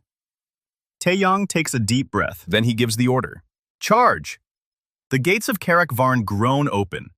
Not because anyone opens them, because the ground itself cracks apart, and the stone tears itself free of its hinges. Green fire vomits out of the dark, and the undead pour through the gap like a river of rotting meat. Our boy Tae-yang doesn't flinch. He's already moving. The general's sword comes up in his hand, and the 10 knights form a wedge around him. Do-hyun at the point, the dented helm on his left, the one with the cracked pauldron on his right. Seraphine is behind him with a torch in one hand and a dagger in the other. She's not supposed to be here. She followed anyway. The undead hit the wedge, and the knights cut them down. Spectral steel through bone and sinew, and centuries-old armor that crumbles to dust on impact. Do-hyun takes 3 at once and keeps walking. Dented helm shoulder checks a ghoul into the wall and puts his sword through its skull before it hits the ground. Tae-yang swings the black iron blade, and a zombie's head sails into the dark. Master Aldrich's voice rises behind them. The old man is chanting in that language that makes the air taste like copper. Lightning crawls up his staff and then leaps forward in a sheet of white fire. It hits the undead ranks and bodies go flying. Princess Kinam screams orders from somewhere on the left flank, and her riders answer with blessed steel lances that glow gold in the green dark. The war mages follow up with chain lightning, and the courtyard turns into a furnace. But the undead keep coming. This is the Lich's house. He's been stacking bodies for 600 years. Every Kang who died under his contract. Every soldier who marched into Karak Varn and never marched out. Every poor idiot who wandered too close to the walls looking for shelter. They're all here. They're all angry. And they're all between Tae-yang and the throne room. Do-hyun calls back over his shoulder. He says the main doors are 50 yards ahead. He says the knights can clear a path, but they're burning cold fire faster than they can afford. Tae-yang asks how long. Do-hyun says 20 minutes, maybe less. The mark on Tae-yang's chest is pulsing so hard it's visible through his shirt. Green light bleeding through the fabric like a second heartbeat. The Lich is screaming again. Tae-yang can feel it in his teeth. Not words, just rage and hunger, and 6 centuries of rot compressed into a sound that shouldn't exist. He grips the general's sword tighter and gives the order. The knights surge forward, and the undead line shatters. Bodies fly. Cold fire arcs through the dark. Tae-yang runs in the center of the wedge with Seraphine at his side, and the general's sword humming like a living thing. They hit the main doors, and Do-hyun puts his shoulder through them. The wood explodes inward. The group spills into the great hall of Karak Varn, and the first thing Tae-yang sees is the throne. It's not a chair. It's a pile of bones fused together with green fire and old blood. Sitting on top of it like a king who forgot he died is the first summoner. The Lich looks worse than before. The general's chains did some work. His robes are torn. His skeletal hands are cracked, and the green fire in his eye sockets is sputtering like a candle in a storm. But he's still standing. He's still smiling. And when he sees Tae-yang, he laughs. The sound is like glass being crushed under a boot. He says his grandson finally came home. He says he's been waiting such a long time. He says the general was a fool. Tae-yang doesn't answer. He raises the black iron sword, and the knights fan out behind him. Do-hyun on the right, the dented helm on the left, the others forming a half circle with cold fire blazing in their empty eyes. Lich rises from his bone throne, and the undead pour into the hall from every doorway at once. Hundreds of rotted soldiers and shambling ghouls, and things that used to be human, but gave that up a long time ago. They fill the hall from wall to wall, and the Lich points one skeletal finger at Tae-yang.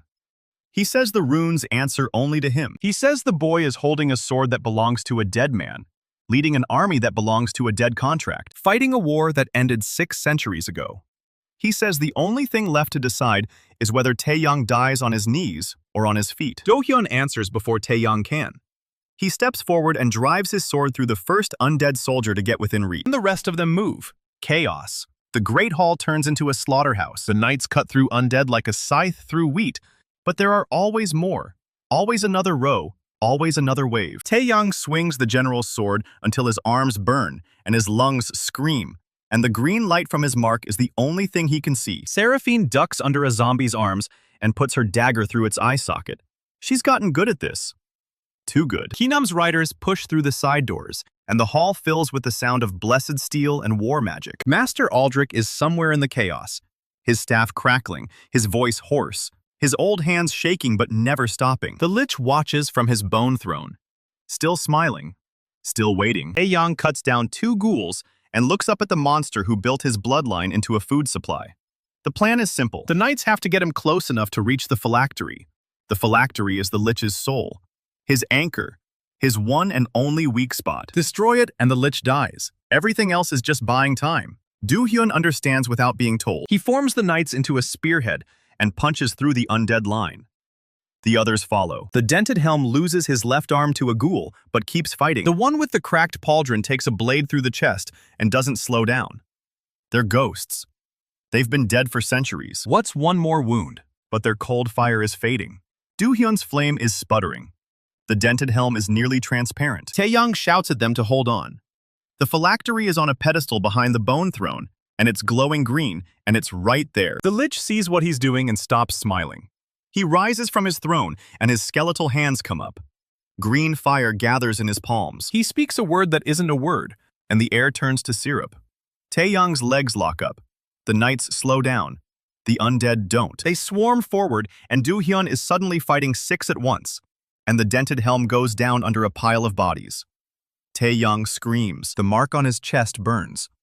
The general's sword is humming so loud, it sounds like a second heartbeat. And then Seraphine is there. She ducks past the undead and grabs the phylactery off the pedestal with her bare hands. The green fire doesn't touch her. She's not a Kang. The Lich has no claim on her. She hurls the phylactery at Tae-yang, and he catches it. The Lich screams. Not words, not rage. Just a sound that cracks the stone walls and makes everyone in the hall clutch their ears. Tae-yang looks at the phylactery in his hand. It's a tiny crystal vial filled with something that might be smoke and might be fire and might be the last 600 years of stolen souls. He doesn't hesitate. He slams it against the general's sword. The crystal shatters. The green fire explodes outward in a wave that knocks everyone off their feet. The Lich opens his mouth to scream again, but nothing comes out. His body is coming apart. The green fire in his eye sockets gutters and dies, and his bones start crumbling to dust. 600 years of stolen time catching up with him all at once. He reaches for Tae-yang with one dissolving hand and says something in a language that doesn't exist anymore. Then he's gone. Just a pile of dust and tarnished silver rings on the floor of a hall that used to be his throne room. The undead collapse. Every single one of them drops where they stand and doesn't get back up. The silence that follows is so complete, it hurts. Tae-yang stands in the middle of the hall with the general's sword in one hand and the shattered phylactery in the other. The mark on his chest is still. Cold. Quiet. Finally, Do-hyun is the first to move. He walks over to where the dented helm fell and kneels beside the pile of armor and ash. The knight is gone. His cold fire went out holding the line, so Tae-yang could reach the throne. Do-hyun doesn't say anything. He just stays there for a long moment with his head bowed. The others gather around. 7 knights left out of 10. Seraphine is still holding her dagger. There's undead blood on her face and her hands are shaking. But she's standing.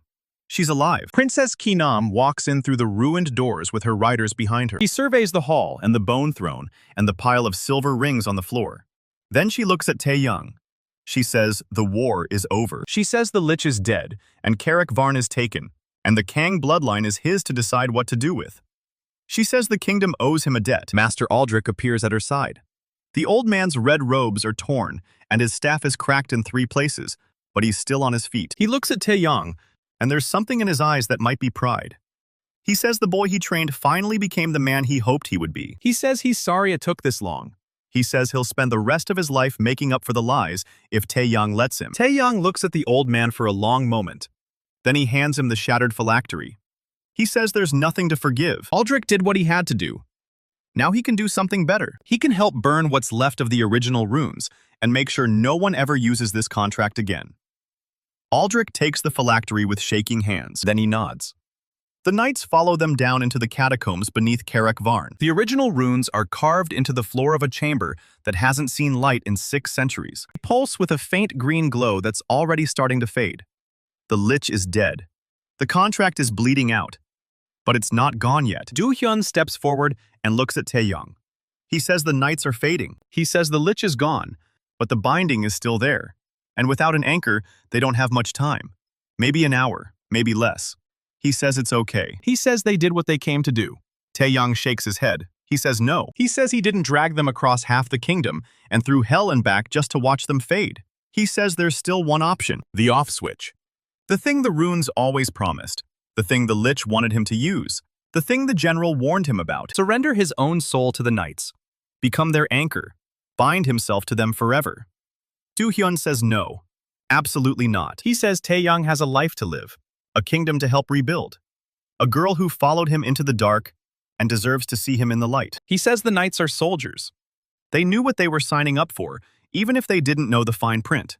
He says they're ready to go. Tae-yang looks at Do-hyun, then at the dented helm's empty armor, then at the other knights who are standing silent, with their cold fire burning low, and their spectral forms flickering like candles in a draft. He says they're his family. He says he's not losing another one. He kneels in the center of the rune circle and presses his palm flat against the carved stone. The runes flare green. The mark on his chest answers. Seraphine shouts his name, but she can't move. The runes are holding her back. The contract is activating, and there's nothing anyone can do to stop it. Tae-yang closes his eyes. He thinks about the general. He thinks about the knight with the burned gauntlet who died so he could escape. He thinks about Do-hyun and his 2 daughters, and the field of red flowers that only exists in a dead man's memory. Then he lets go. The off switch activates. His soul tears free of his body in a blaze of green and white light. It flows into the runes, and through the contract and into the knights. Every single one of them lights up like a star. Their cold fire turns white hot. Their spectral forms solidify. Their eyes blaze with something that isn't rage or hunger or old grief. It's purpose. When the light fades, Tae-yang is still there. He's not dead. He's not a ghost. He's something in between. A spectral commander, bound to his knights forever, anchored to the living world by the contract he just rewrote with his own soul. He can feel them, all 7 of them, not as soldiers, as family. Do-hyun is staring at him with an expression that might be awe. He says the binding is different. He says the contract is still there, but the hunger is gone. He says the Lich's claim is dead. Tae-yang stands up. The general's sword is still in his hand. His chest still bears the mark. But it's not green anymore. It's white. Cold fire. His own. Seraphine pushes through whatever barrier was holding her and grabs him by the shoulders. She's shaking. She says she thought he was gone. He says she thought she lost him. He says she's not getting rid of him that easy. Then he walks back up to the Great Hall with 7 ghost knights at his back, and a girl at his side, and a kingdom waiting for him above ground. Princess Kinam is standing by the bone throne with her riders behind her. She looks at Tae-yang and sees the white fire in his eyes. She understands immediately. She asks if he's still himself. He says mostly. He says the knights are permanent now. He says the Lich is dead, and the contract is broken, and the Kang bloodline is finally free. She asks what he's going to do with an army of immortal spectral warriors. He looks at Do-hyun. Do-hyun looks back. His cold fire is steady and bright, and his cracked cuirass is sealing itself shut with white light. He says the knights go where Tae-yang goes. They always have. They always will. Tae-yang smiles. It's the first real smile he's worn since the academy. The first one since the practical exam and the expulsion, and the night he found that black leather tome in the library wall.